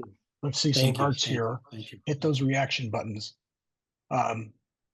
Yeah, we just have a few minutes, maybe for a few questions, and then we'll take a short break, and then get back to then have our informal social time. So I see Daryl has a hand raised. Yeah, excellent. Thank you so much, Saeed. Congratulations on the book, brother. And Brother Daryl, nice to see you, my friend. it's good to see you. It's good to see you. My heart goes out to you, and Elder's always on my mind and heart. So it's good to see you. Thank you. Congratulations. Thank you. Thank you. It's a very thought-provoking book. I'm looking forward to getting my copy. Is it now available? Last I checked, it wasn't. Is it now? Yeah. With all the existential challenges that were thrown my way, the release date of it was January 10th. So it's been out a few weeks, Okay. and it already has 5-star reviews. So I'm very happy with how the book is doing. And I'm very happy that, I'm being asked to do presentations like this. Yeah, I'll order mine tonight. So the question, I do have a question. Given what you lay out, it would seem to me these new institutions that are being called for in a Gaia conception of a kind, there is an instance today of organizational construct, let's say, that begins to feel and look like that. And those are the B corporations, you know? And I'm interested to hear your thoughts on what kinds of things might morph into a space where it can these quasi organizations can influence governments, can influence thought leaders, and then go to Davos and inform people. It's a waving of the arm kind of thing. Let's say before the viruses overtake us and wipe out a third of us if we don't get it together soon enough. Anyway, I just wanted to hear you think about Yeah, what yeah, kinds of Daryl, the short answer is no. None of the current constructs survive our movement into the Anthropocene. Really, it doesn't matter whether it's a B corporation, whether a corporation that calls itself sustainable or regenerative. The pressing questions that came to me as I did the research for this is that, oh my God, is there a sustainable model anywhere out there that can slow down the progression to which we're reaching these tipping points in the planetary boundary system, and the research is not clear. The research is just beginning now. I had this idea in mind when Graves tried to articulate what the future looks like. And he says, reverse everything that you have known in the first year, put it to the power 2, take the best practices from that, and you have a view of what the future on the other side of that leap looks like.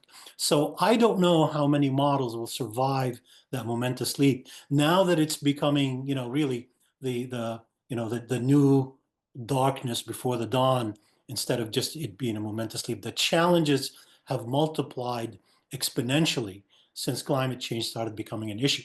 We still don't know how to stop it. Look at, my concern right now, to be honest with you, is the survival of our institutions with the advancement of climate change. The current administration is looking to cut back on government spending and the presence of government. We need to double, triple, if not exponentially, expand the role of government, because I easily see the bankruptcy of FEMA. I easily see the bankruptcy of the insurance industry happening within the next decade. And those are just the canaries in the coal mine, so to speak. I mean, you still live in California? Yeah, so you've seen I can't. the They insurance just rates canceled go up the way they did. Yeah, they just canceled our insurance. We had to go to a secondary market to buy fire insurance. Yeah, my policy has quadrupled in the last 3 years. And my carrier, although my agent talked me into a premium policy that's double the premium that I had before any of this happened. Although I have a premium policy, they're threatening to cancel me simply because in their estimates, La Jolla belongs in that fire danger zone. I don't know where they got that from, but apparently that's where things are heading. So look for the canary in the coal mine and what's happening with the random events that are going on because of climate change, and begin to try to understand the patterns of that, and then model, if you can, the future of business based on that. As of now, I can't even comment on what kind of corporation is going to survive. The future looks vastly different than what we've known, and we probably won't get a good idea of what that looks like till Mother Nature on her own reaches some form of homeostasis. Whether that includes us as a species still living with her or not, we don't know. Okay. The smartest guy in the room about these issues, a guy by the name of James Lovelock, who created the Gaia theory, was interviewed. He passed away last year. He was 101 years old. And he was interviewed by the Guardian newspaper about 5 months before he passed.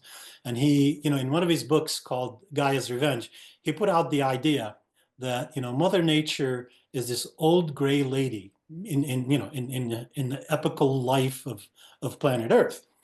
She's this, she's this gray old lady, and suddenly we as a species of obnoxious teenagers take residence in her house. And we have been so disrespectful that she's ready to evict us. So he said that in 2006. So the reporter from the Guardian asked him, he goes, what do you think would stand on your idea of Mother Nature evicting us? He goes, she has already served us the eviction notice. So, you know, the extinction is happening in slow motion. It's what we do, you know, from the time that we acknowledge that it's happening till it actually happens, and how much effort we can put into mitigating that will matter. It's not, you know, creating a business model and see if it's going to last. You know, I mean, it's, you know, Mother Nature didn't wait, you know, for the awards season in LA to start a fire. You know, fire burned, you know, 15,000 acres and over 2,000 homes. You know, that's the randomness of this system that we have to come to understand, and you know, and really live in, not in fear of, but with the acknowledgement that there's nothing in our knowledge compares to how Mother Nature goes about, you know, dealing with issues of sustainability, issues with, you know, things passing the tipping points in her planetary systems. Completely different sciences. You can't compare the two, and we can no longer depend on human-created models to predict what the future is going to be. We have to work the other way out. We have to look and try to understand Mother Nature, and then, okay, from that perspective, from the view from Jupiter, which is the title of the last chapter, thank you, Don, you have to stand on Jupiter and look back and begin to design with the knowledge of what Mother Nature is doing, and whether what we're creating is going to be survivable or not. Thank you. Great, thank Yeah. I'm going to jump in here, and we're at our a little past 6 o'clock. So at this point, we're going to conclude the formal portion of the meeting, but we will keep the room open for another, you know, half hour to hour or so for informal discussion. So, Saeed, will you be able to hang around for a while yet, or Yeah, sure. I got my supply of water here. I'll be more than happy to hang out. Okay. So just let me make a couple of quick closing announcements, but then we'll keep open for our informal time and continue with our questions here. You know, again, thank you very much. It's an amazing presentation, and you know, this kind of research and really, you know, thoughtful, you know, treatment of all these existential issues is just really important for all of us. So thank you so much for that. Thank you, Jerry. I really appreciate that. Thank you. Let me just mention that. So next month, our March 8th is our meeting at 4 p.m. We appreciate it if you RSVP so we know how many people are coming. Check out san diego integral.org, and again, you can make a donation there if you'd like. And those of you who have to sign off on the hour or for 4 minutes after, thank you for coming, and we appreciate it. But if you need to jump off now, hopefully we'll see you next time. And let's see, I think that's about it. So we'll move into the kind of informal session. So this is just going to be, I think, since Saeed is hanging around, probably going to be, and we do have some people with hands raised, we'll start with questions and answers, and again, just then can move into just social time or general discussion. So Karen, you're up with the next question then. Okay. Yes, Saeed, thank you. I'm really appreciating the immense amount of work and the passion in this presentation. And first, a comment before, I hope a very simple question. I knew your wife, Elsa. She and I think you were initiates of Santakar Singhji Maharaj, and Yes. I put a lot of work in working with the organization, so I got to know and occasionally work with Elsa. And I've read your book Memenomics and also your book in honor of her, and I just wanted to say from my heart, I remember her very, very fondly. Oh, thank you so much, Karen. Thank you. Yeah. Yes. Wonderful person. I carry her and her memory and her love and her soul with me with everything I do. You know, not only her, I carry Don's legacy with me. So, Yeah. you know, I'm really, when I'm present with you here, I'm carrying the legacy of two other great people that have really defined who I am now, or helped me define who I am now. So thank you very much. You're welcome. She was a shining, radiant, beautiful person. Just radiated. I mean, it was like there was a light on inside her all the time. Yes. Yeah. Okay. And my question, I'm going back to toward the beginning of your presentation where you talked about the 6/6, the 6 stages of first tier. And then I really picked that up from spiral dynamics. Then there are 6 stages of the next tier. I think of it in terms of octaves. They repeat the stages of the first tier, but like an Yes. octave up. And you put it in different terms during your presentation, but you actually gave for 2 of those stages, you gave a word or a phrase that captured the gist of that stage in both tiers. And for the first, it was survival. You know, it's beige.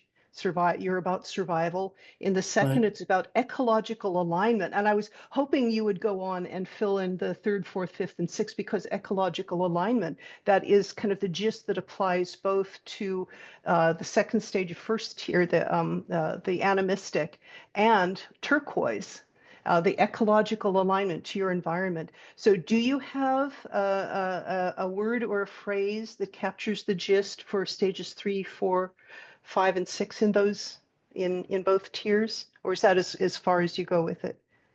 Well, I hate to start giving labels to stages that we really haven't experienced yet. That's really an important factor in the Gravesian model is, you won't know what the shape of the next system is until the values of the existing system begin to manifest and go through a decline phase.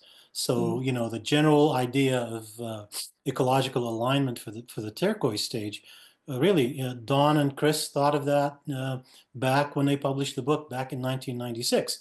However, they thought of it as some utopian state that you get to, a couple of years down the line.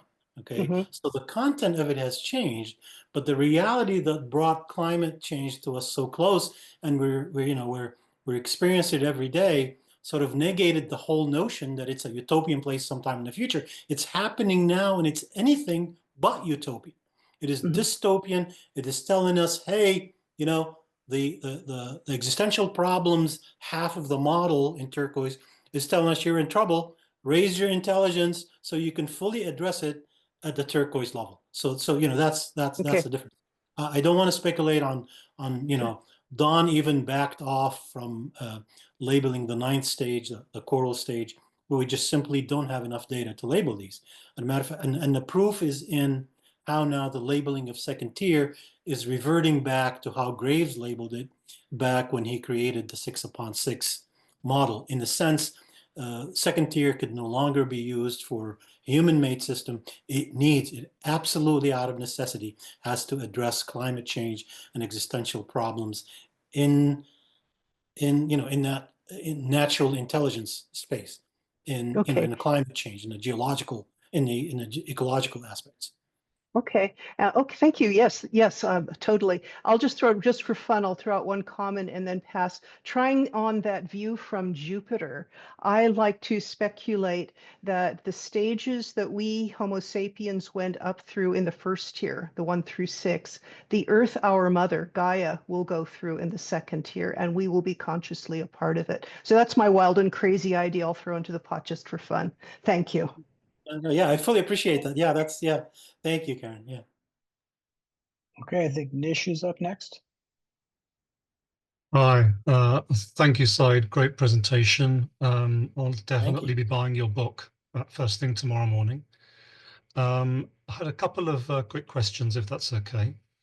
The first question, again, what Karen was talking about, the way the 6 stages repeat in a higher form in the second tier. Is there some kind of theoretical framework for explaining why that happens? Is it something out of complexity science, something to do with feedback loops? But do we know why this octave repetition actually happens? And the second question, please, if the general principle of emergence is that a higher stage emerges to deal with problems that the previous stage is no longer able to deal with, we need a more complex stage to deal with problems that can no longer be dealt with at the current stage. And if climate change is primarily the result of orange, then why is it that the next stage, green, has not been able to deal with that or will not be able to deal with that? Yeah, great question. Let me address that. People agreeing the way it has emerged sadly in a very unhealthy expression. You know, it is emerged out of the culture of the hippie culture, you know, the anti-establishment culture, the whole notion of, you know, the lower systems don't exist. The only thing that matters is, you know, us holding hands and focusing, you know, on our inward growth and all that.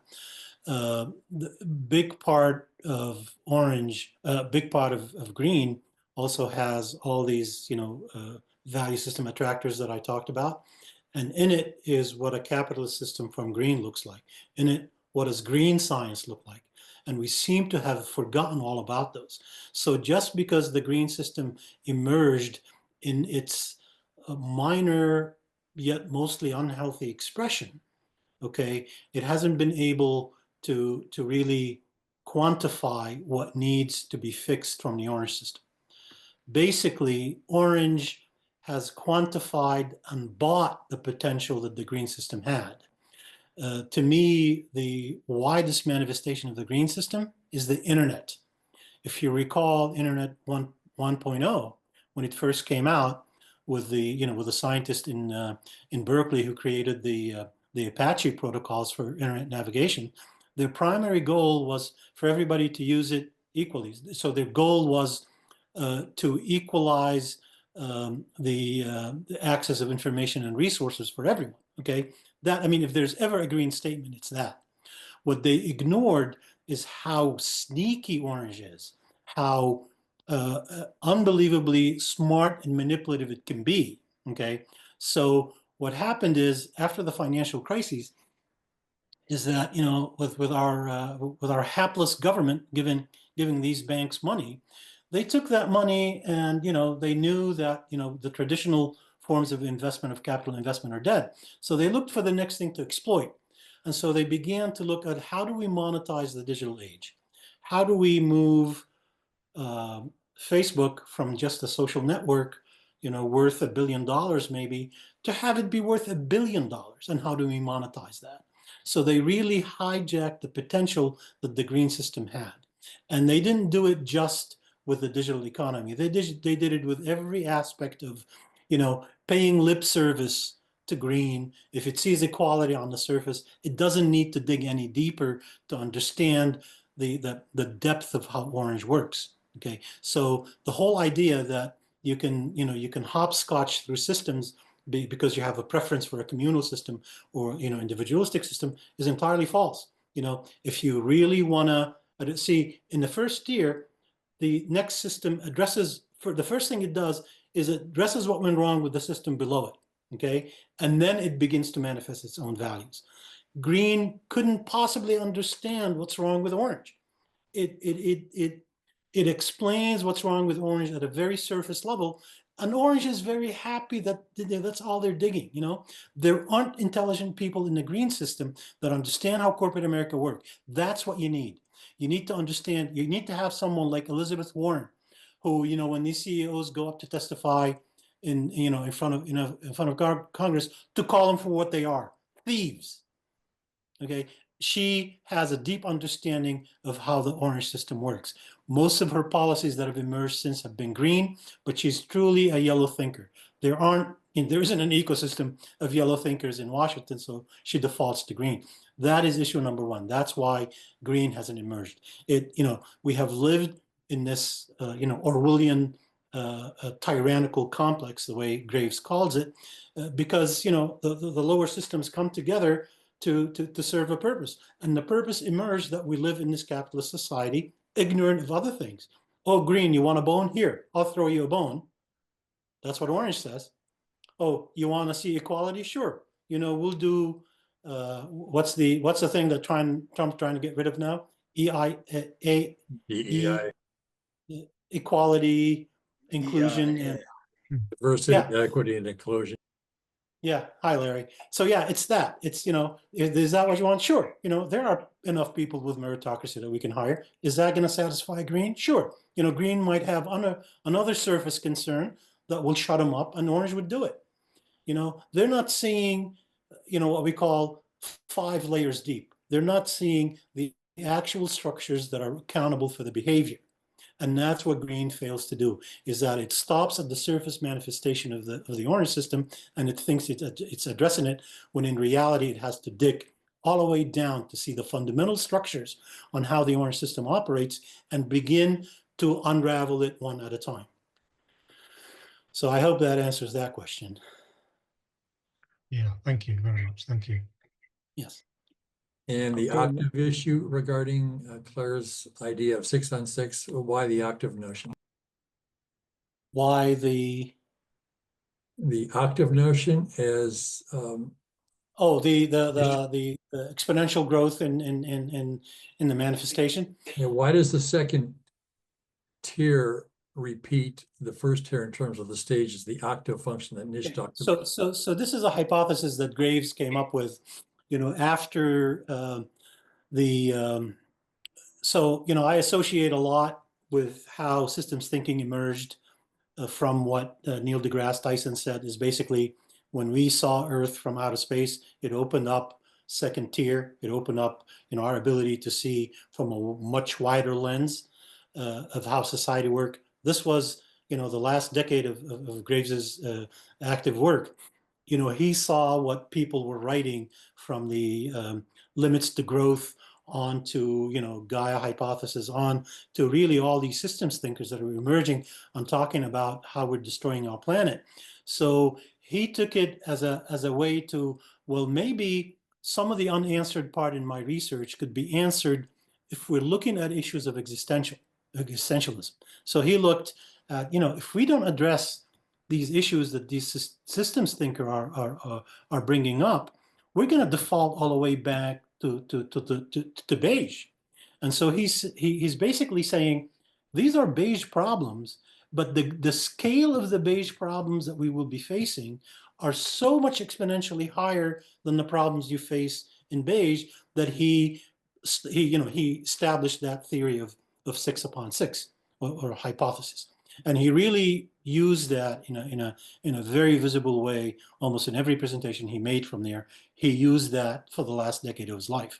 So that's where that comes from. Whether it's, he created that hypothesis way after he was done with academia. So I don't think he had the required vetting in place, the things that the Orange mind would consider something that is acceptable to academia. That's when he began to say, look, I'm creating something, like that lawyer said, I'm standing on on the edge of the universe trying to create. This is what Graves was doing. I'm standing on the edge of the universe trying to create an integral model, an interdisciplinary, transdisciplinary model that doesn't just deal with psychology, but it deals with sociology, it deals with biological sciences, it deals with systems thinking, it deals with all those as a form of an integral model. And all these things that he mentioned, and they're in his book, The Never Ending Quest, are all related to the macro systems, to the systems in collapse, to the biological challenges that we have, and all that. So that's the kind of shift that you saw in Graves after his academic career. He became more of a philosopher, and someone who's an intuitive, something that you really need to be a systems thinker. You have to have faith in your ability to detach from the Orange scientific method in order for you to develop systems thinking. Systems thinking basically says 1 + 1 is more than 2. And you say that to an Orange scientist and they would laugh at you and try to justify why it's 1 + 1 equals 2 and not more. So you have to take that leap of faith in the sense that you study there's a synergistic relationship between systems, even though they might be components of the same thing, that there is a synergistic relationship between subsystems within systems and systems among other systems. That's really what systems thinking is all about. And so you have to take that leap of faith thinking that orange science is the only way, not the only way to view the world. That each stage requires a different science. Great, thank you. Thank Marjorie's up next. Hello. So thank you so much, Saeed, for this wonderful presentation. I really enjoyed it, and I'm looking forward to getting your book. I wanted to just Thank you. comment. Thank you. I just wanted to comment a little bit about any thoughts you might want to share about how would you recommend that we take care of ourselves in terms of being able to handle the psyche and the soul and the spiritual aspect of how we get through this time and how we handle ourselves in order to have the strength to keep going and to do what we need to do. And Yes. I'm falling back on the work of Terry Patton that Yeah. he, in his book, A New Republic of the Heart, where he talked about, act as if, this, this time is, if it's the last time that we have, if it's all the time that we have left, and he spoke about this right before he passed away, then let me be the best that I can be and do everything that I can. And then the work of Michael Dowd, who talked about post-doom, deep adaptation, and my friend Jim Lockhart, who talks about, he calls himself the apocalyptimist, So can you speak a little bit about how you want to handle this? Yeah, Marjorie, you couldn't have picked a worse subject for me because really that's not my area of focus. Many integralists in the group would be more qualified to answer that question than I would. But I do spend an entire chapter discussing the kind of collective trauma that we're going to face. I would just tell you to look at how the community up in LA came together after the fires. These kinds of disasters and their scale would call on the best in us to reach out to other humans, on the best ideals that strengthen that human connection. For the individual, I would say, deepen your own understanding of your spirituality. Look at life really from a more philosophical, even an Eastern philosophy perspective. That if we all die, death is a part of life, and it's a cycle. And not to disempower you from doing the work that needs to be done, but to adapt a different view on things. And I would say find people who are like-minded and see if you can come together in discussing these things. I'm not, when we talk about the collapse of civilization, we're not talking about an extinction level event. We're talking about human beings will still survive. There'll be patches of us all over the world, and where those patches appear is completely dependent on how merciful Mother Nature is towards us. I thought I was going to retire, up in near Ojai, in a guacamole in an avocado grove, and then 3 years ago, Ojai was on fire up to the coast, and then I figured, well, I'll just move over to Stowe, Vermont. My kids' godparents live in Stowe, Vermont. Love the place. The next year, there were floods in the middle of the summer that wiped out half of the town. There isn't a place on Earth that's safe from climate change. So my suggestion is for us to look inward, look to how to simplify our lives, and instead of reaching out the Western way we do in becoming the best person in this, the best person in that, look at the humility that we have to experience. Look at really stop being driven by our ego and by our common humanity that connects us all, and see if we can find new common grounds.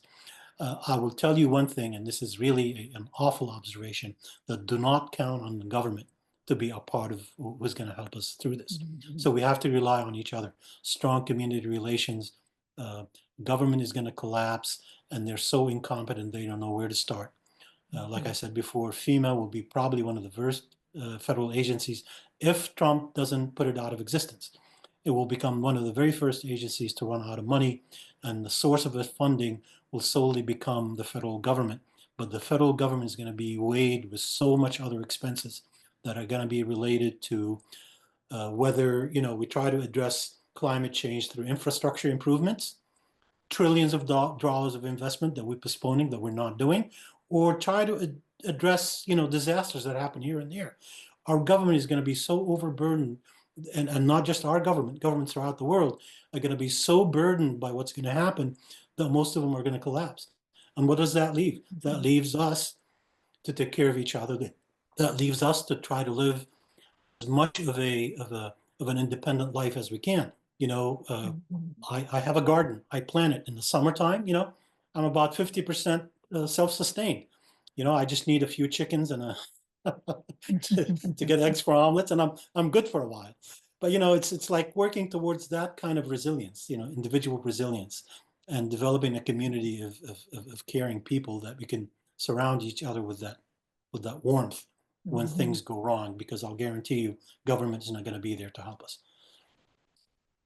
Thank you so much. Thank you. I hope that provided some answers. You know, Yes.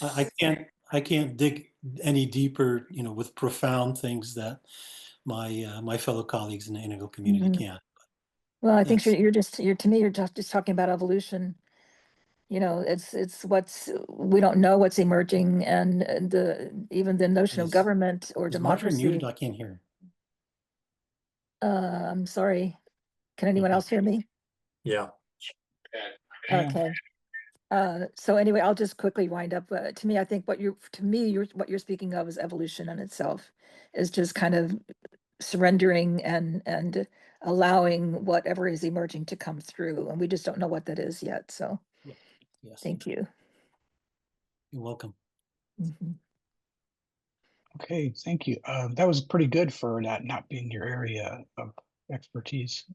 Yeah, solid B plus. You know, really good. Jerry, I try. You know, Lorraine, I saw Lorraine had your hand raised. Did you want to? Did you have something you wanted to ask, Lorraine? You were in the queue and you dropped out there. Actually, I think Saeed, you addressed it. I did want to begin with, you know, what do we do? And that's exactly what I was thinking too. So here we are. It's over. There's nothing we can do.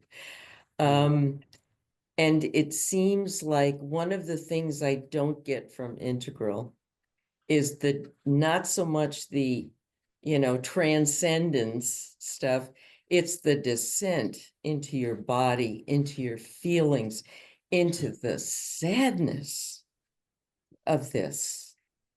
And as you said, Saeed, to share that with each other, to come together and to really, I guess, be real with each other and to connect on that physical, emotional level, as well as all these amazing ideas, and integrate those. yes. It feels like feelings and body and that descent process gets ignored or overlooked, but sharing our experiences, you were suggesting, is our hope. Yeah. So you know, Lorraine, I didn't spend 3 years researching and writing the book because I gave up. I wrote it because, number one, I wanted to expose people in the know to see how severe the problem is, and that people in power are making it look a lot less than it actually is, in order to give our species a chance to step up to the plate and say, look, in spite of all that stuff that's happening, we are a resilient species.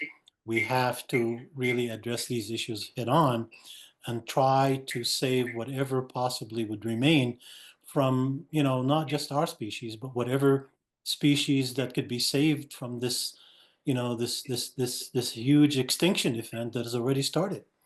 You know, giving up is not an option.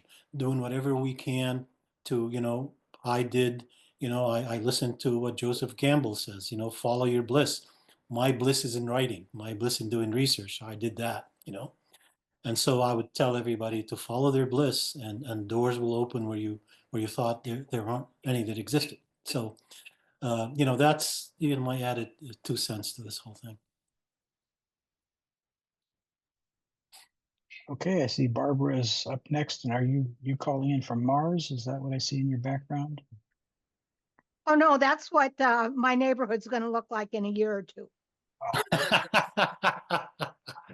Barbara, my friend, how are you? Hi, good to see you. Two questions. You haven't done audiobooks that I could find. Is it because of the diagrams or? No, no, it's not that. It's I have a publisher that moves at the speed of a millimeter an hour. But I am talking to them next week, and we're going to explore that. It might involve me, picking up some of the costs for doing it, but I want it done. At this point, really, that aspect of it, the cost of that aspect of it is not an issue for me. So yeah, I'll be talking to them next week, and the minute I find something more definitive, I'll let everybody know on the group chat. I love holding books in my hands, and my old eyes make it so difficult that I've really migrated a lot to audiobooks. So I'm pleased to hear that, but I probably will grab one anyway. Maybe I'll just have somebody read it to me. Come on, support the cause. Right. Definitely. One of the things that seems to be happening in the Midwest are these trends toward small scale restorative farming. Kids are trying to move back to the land. Us old geezers who still happen to own land are trying to figure out how in the heck you let them do it, because Bill Gates is buying it all up, and there's no way some college kids can compete with that. Do you think that it's just a drop in the bucket, or is that something we should be encouraging? Yeah. Barbara, I'll defer back to Elizabeth Colbert's comment. The scale of the solution has to meet the scale of the problem. We're talking about a mega scale issue here that's the size of the different planetary systems. So yes, I really encourage these young kids to do what they're doing. Regenerative farming, as you probably heard many people who deal in regenerative economics and regenerative culture and all that, is part and parcel of what needs to happen. The issue with that is it could very much be that unless it happens at a large scale, it's not going to make a heck of a difference. Mother Nature is not going to spare the Midwest. There are some projections that in another 50 years, the entire Midwest would be nothing but a desert. Right. Okay? And again, and that's coming from science that is just emerging now. And so people dismiss it because, hey, who are these people? This is a whole new field. They don't know what they're talking about. And so there needs to be a lot more vetting of this anthropogenic sciences that we're talking about to create a sense of urgency in us all, to support these kids. I mean, I'm an old geezer. I'm not worried about me, but I'm definitely worried about my kids and their kids, Yep. And, and my daughter says, it's our generation that made it, that fucked up the planet, basically. It's our generation that took opportunity away from them, and to an extent, I have to listen to that. I can't keep denying it. It is our generation, and it is the generations, before. But we shouldn't feel a sense of collective guilt. We all contributed to it. We just, the higher science wasn't there to tell us, hey, Saeed, you better slow down on those, Humvees that you're driving, or whatever, There wasn't anybody making us aware that, whatever we're doing that is affecting the planet in such a drastic way. Because the system that studies that is such an advanced system that we have no idea of how it's going to behave. Like I said before, we could have reached many of those tipping points in those, planetary system, and we just simply don't know it because the science isn't there. The science should have started being developed, 50 years ago when we went up to the moon, when when the book, Limits to Growth came out, Right. I mean, just to give you an idea of how quickly our perspective has changed. When that book came out, okay, the New York Times, book review section, okay, basically said it's a bunch of malarkey. All these people are doing is trying to not, they're a bunch of communists. All they're trying to do is knock down the prosperity paradigm that we're living in. Look how far the New York Times has come in 50 years. The science has advanced, the science hasn't advanced much, but the existential problems aspect of climate change has appeared, and look at the change that they've had in heart. So like they're the number one advocate in publications that are going to advance the study of, anthropogenic sciences. One thing I really notice, and maybe it's because they've been close to the land, I hear a lot of old farmers talking about climate change, sitting over a cup of coffee in the local diner, and you'll hear folks go, 40 years ago, we thought we knew how to farm in this country. We thought we were taking care of the land. Yeah. And some of these folks were, right. They're not the CAFOs, right. They're folks who love the land, and they shake their heads and they go, I don't understand the climate. I don't understand what nature's doing around me anymore, and so I don't know what to do. And that level of awareness, I think a lot of us just don't have it, right? We don't walk out our door and go, oh, what is this? And we should. Yeah. But, when we walk out of our door and our next door neighbor's house is on fire and the entire block is on fire, we stop to think. And then we only think through the disaster, but then we don't think after that. We should think, why isn't our government getting involved to do something about this? Why aren't our leaders taking to the airways and saying, we really need to address this? We need to create a collective consciousness that begins to address this issue at the highest level possible, because Mother Nature doesn't care about the little micro things that are being damaged. Her homeostasis is reached at the global, at the planetary level. It doesn't bother with little things. So that's the challenge that we're looking at. After 30 years in Houston, we would get a hurricane, right? And they would rebuild houses at a lot of it at insurance company and government expense that should never have been there in the first place. Developers just put them, and these are not 150-year-old farmhouses that are not, these are developer communities that never should have been built there geologically in the first place. And yet we rebuild them and we rebuild them. Yeah. And it makes it worse and much more misery. And I saw the same thing in Asheville, North Carolina. Oh, we're just going to rebuild this vibrant upper class city here, and I'm looking at it going, it's just going to do it again. No thought to mitigation. You're right. The government just isn't helping us. The institutions seem to be blind to the obvious feedback that nature is giving us. Yeah, exactly. And I hate to, continue being critical of the current leadership, but they're moving us in the opposite direction we need to go. Not doing something is a stance, but doing the opposite of what needs to be done is pure evil. I don't know how many of these people in Asheville got payments through FEMA to rebuild, but if Donald Trump gets his way, FEMA is going to be dissolved. It's going to be absorbed into some government agency run by the woman who used to run the Worldwide Wrestling Federation. Okay. I know, roll your eyes. So wrestle with that idea, What does the future of humanity look like, Put them in the ring and see what happens. I mean, it's just an incredible layer of stupidity that I've never seen before in my life. And you get to laugh at this. Have you ever dealt with FEMA? Collapse is imminent, that you can't save the current system. The current system has to collapse. The Democrats are much better. It does. The current system has to collapse in order for new second-tier energy to begin to rise in leadership. And that's, I know that's asking a lot. And, and to hope for it is, is going to be very costly in lives and you know, and resources. Have you ever dealt with FEMA personally? No, yeah, thank God.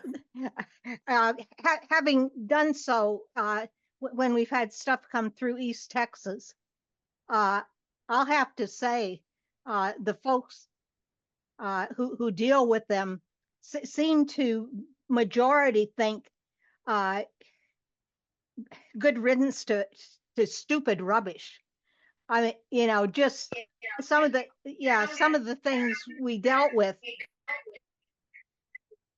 made no sense. Yeah, you know, they're what they like one of the big complaints, particularly when you got outside of the really citified areas, is it was a bunch of city slickers who didn't understand how to restore a rural community, right? So the biggest scandal was farmers wanted to go in and rescue their cattle from the hills. They, you know, some of them had survived. Oh, FEMA wouldn't let them in. It wasn't safe. And, you know, the farmers are rolling their eyes going, well, yeah, it isn't safe for you who's never been out of the city in your life. But, you know, these are bayou folks that have their boats and you know, just those sorts of disconnects, right? That it just didn't seem, they just didn't seem to be in the same universe as the people they were pretending to be helping. Yeah, yeah. Yeah, yeah. And so imagine even with that level of incompetence, you know, that little help that is, you know, going to be needed is going to be needed a lot more, and it's just not going to be there. It's just, and if it is there, it's going to be with a huge dysfunction that for the level of chaos that we're heading into, and the degree to which we're going to need agencies like FEMA. Whatever's existing is not going to satisfy that. There needs to be a rebirth of, you know, what government means, and it's going to have to be government first and foremost designed not to take, you know, comfort of you and me first, but to put issues of climate change first, to put issues of survivability on the planet, and it has to be at a global scale, you know, like that Johan Rockstrom said. You know, this is an issue that's so complex and so big that we have to design a global governance, and we need to do it as soon as possible.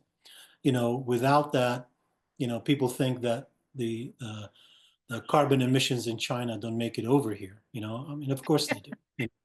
You know, it's just a stupid thing to think that this issue can be addressed if, you know, if the United States is in or out of the Paris, you know, COP 215.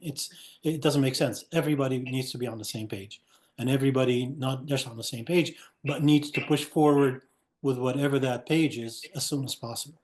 And we're not doing it. It's just, you know, the structure's in place. You know, United Nations is a green structure, extremely weak. It does not have the enforcement arm in anything that is enacted.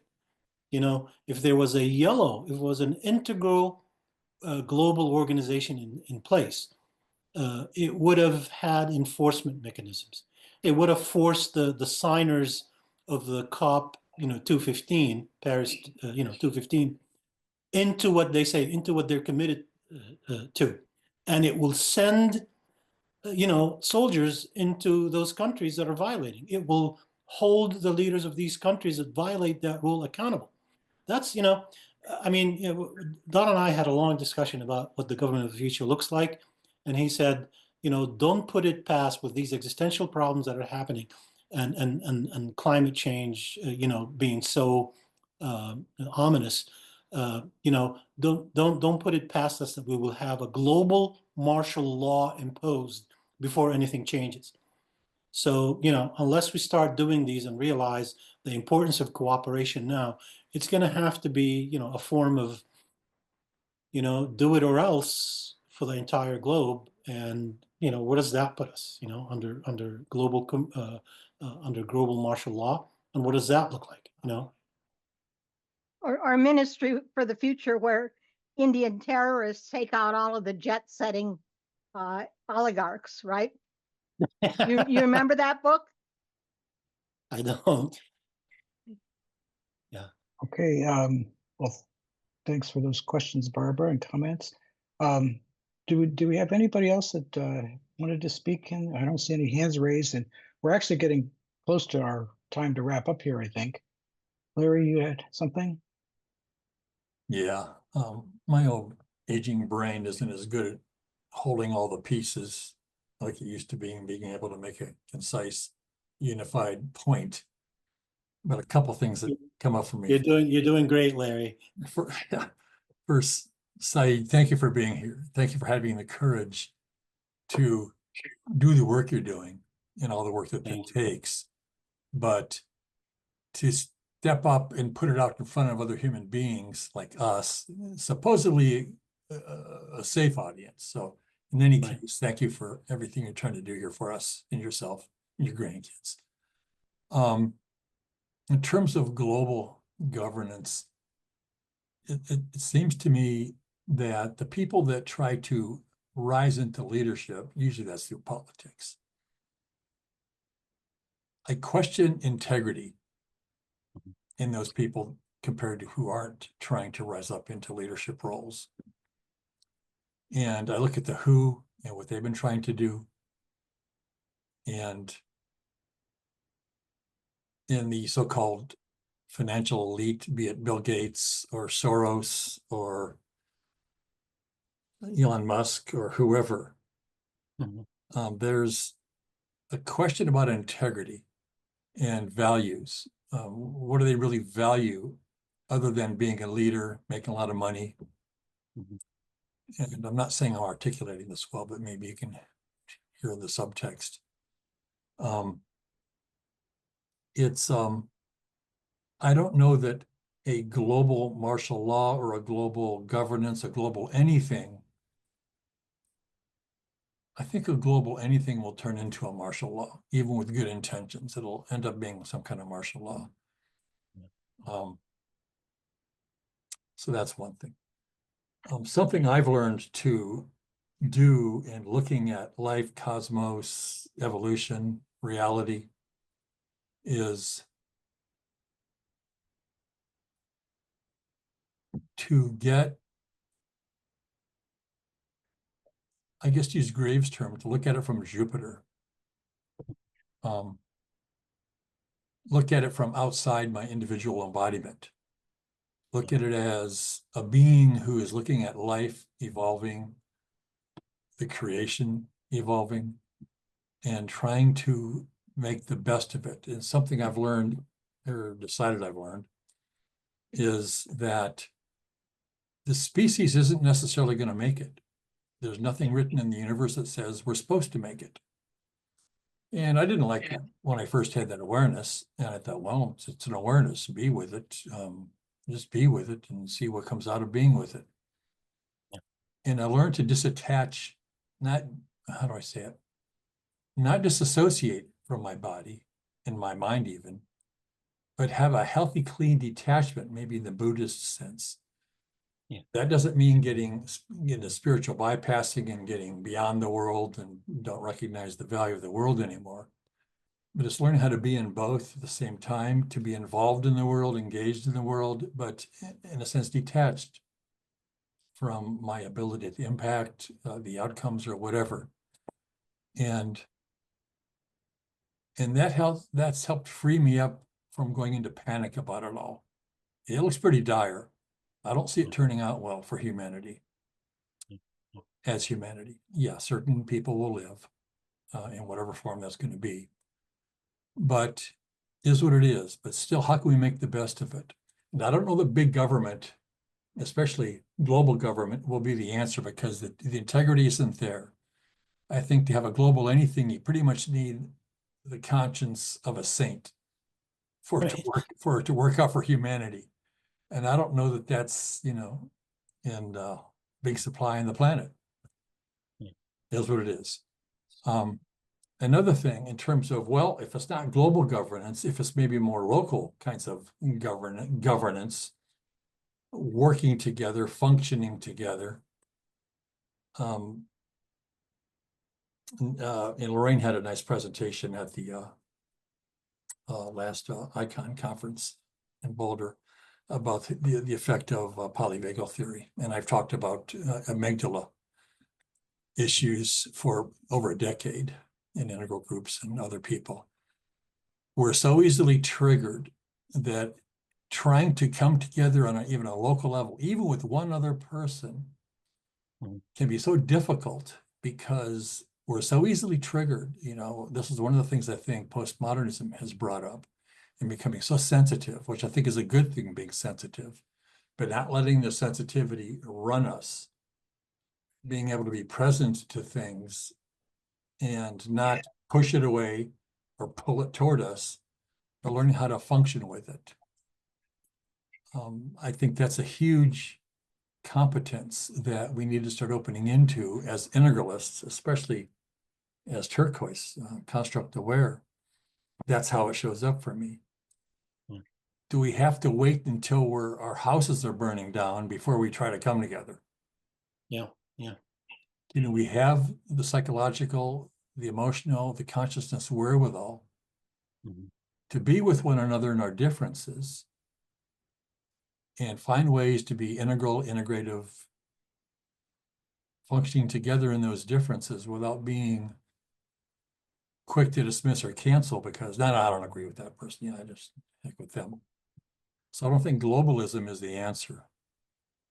Well, hold on a second there. Yeah. If you're looking at globalism from being created as an outcrop of the outstanding values, you're looking at globalism being created, with really what the orange system has created. We have global commerce, we have, global relationships that are based on, fair trade and things of that nature. This is not the kind of globalism that we need.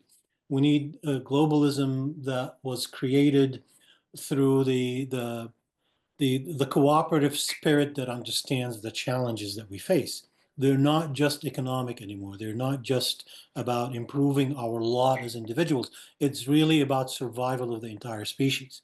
And so till that awareness, to that level of consciousness rises to the leadership, you're not going to have any formation of global awareness on how to address the problem. And by the way, when I said until that consciousness rises to the leadership, and I don't see that happening. Yeah. So what Don said when we were talking about global martial law, he didn't say that that's going to happen. Donald Trump is going to decide, hey, I'm not liking any of this. I'm going to impose martial law. Imagine martial law based on Donald Trump's values. The whole world will go up. The whole world will go up in flames much quicker than leaving it up to Mother Nature to do it. Well, martial law and anybody's value system, political especially, like So what Don said is that this is again going back to the model and what Graves told him is that real change only happens when systems entirely or partially collapse, allowing for new energy to rise. Because when you reach the complexity, so in that holonic structure that I showed, one of the aspects of that, one of the really fundamental science of that is the bigger the holon is, the tougher it's going to be for it to move in an evolutionary direction. So if it's the individual, we can evolve into higher stages, we can evolve into second tier in a matter of a decade. But if you're looking at a group or a corporation, to move the entire corporation might take longer than that. To move a community or a country, you're looking at centuries. To move the entire world, multiple centuries. Okay, so the evolutionary process takes that long because it has to account for so much complexity within every value system. So what Don was saying is that you need a collapse at a global level. We need a continent to disappear. We need to, most of global cities that are by the ocean, me included.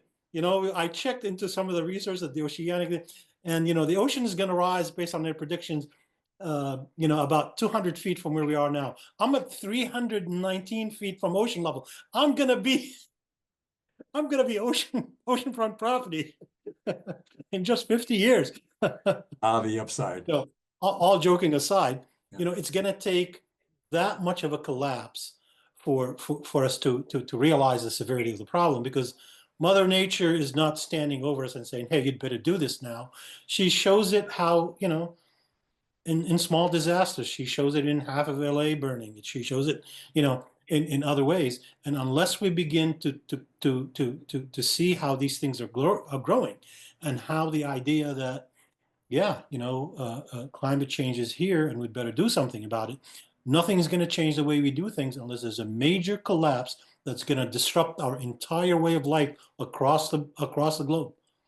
Well, as And that, integralists, I think we can see that. Oh, wait, maybe we don't want to wait until there's a collapse.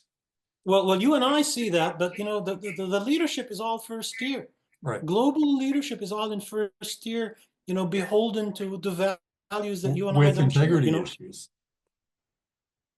What's that? And not only are they first tier, but they have integrity issues, in my perspective. Absolutely. Agreed. Absolutely. Yeah.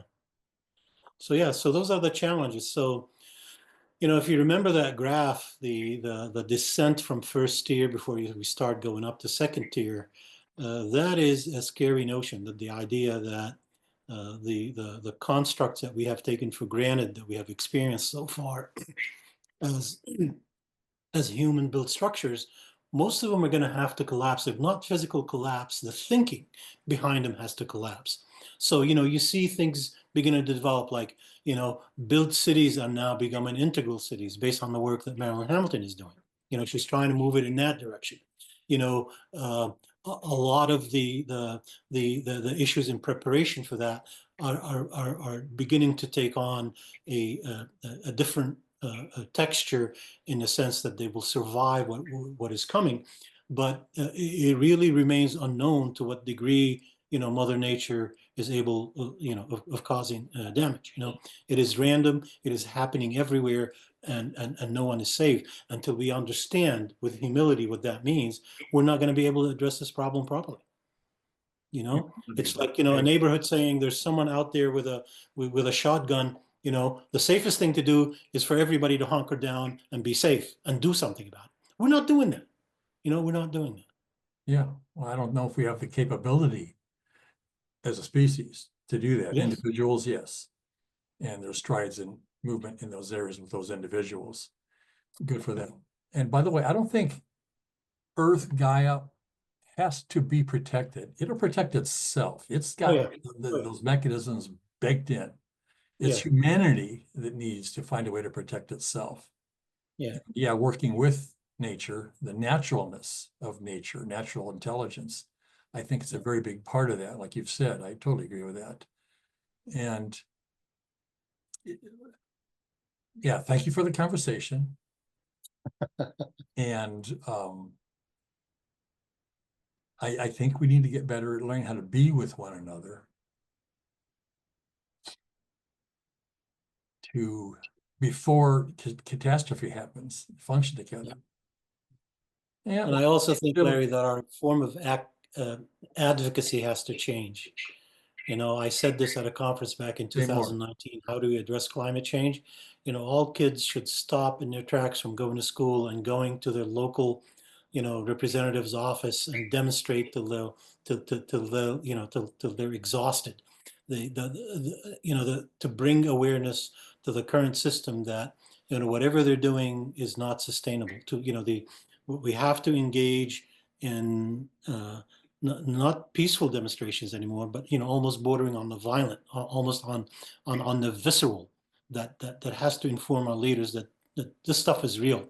That the whole idea that you think you're leading us, you're not. You're perpetuating the status quo that's causing damage. You're not serving us. You're serving yourself for the most part. So that speaks a lot to where we are now and what we need to do. Which parents are going to allow their kid not to go to school? It's just the whole shift in paradigm that needs to happen. And in order for that to happen, we have to really understand the magnanimity of the problem. And we're not. Our leaders are not talking about it. Don't talk about it in classroom. The whole idea of positive psychology. Oh, you don't talk about negative things. That whole field of let's protect our psyche, kind of deal from what's happening is working against us. Yeah, the glass I don't know about your local empty. I don't know about your local representative, but mine is a nasty piece of work and might well eat the children. I mean, Just tell it me, is, tell me, Barbara, and is that in Texas or up in, that is unfortunately, a Democrat in Wisconsin. Uh-huh. You know, I mean, people are asking for change, and his response is to double down on what hasn't worked, right? right? And- Well, folks, I think I'm going to have to call it here. We're already past Oh, 7 o'clock, yes. so been going to our informal part for an hour here. Thank you. Well, But Jerry, I really want to thank you for putting this whole thing together, and I want to thank everybody who stayed late for this wonderful debate. You know, we should probably do this sometime again. well, In the we've been thinking about that, so maybe we'll be in touch and see if we can continue the discussion further. But at this point, let's say just again, thank you, Saeed, for your great Thanks so work. much. And Yeah, thank you, Saeed. everyone. Thank you, Barbara. Thank you, And, everyone. Thank you, Larry. thanks for all the comments. Yeah. And we had Okay. one request for an announcement that there apparently was a comment in our, it was on the meetup comments. Somebody was offering to give away a free computer or something, and it's a scam. So be aware of that. And we're going to try to address that. But there was one announcement that was requested here. Even And, in the integral community, there are scams. they're sure, yeah, we get the Zoom yeah. bombers and the, Yeah. whatever. But again, thanks everyone. We'll hope to see you next month. And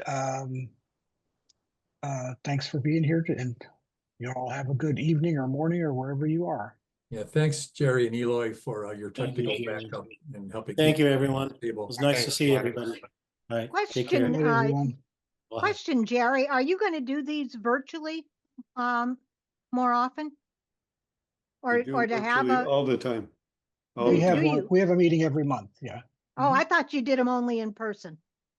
Nope. No, we've been at the start of the pandemic, we went virtual, and that's what we've been doing for several, 3 years now. And our Yeah. recordings are all up on our YouTube channel. There's plenty of great presentations there.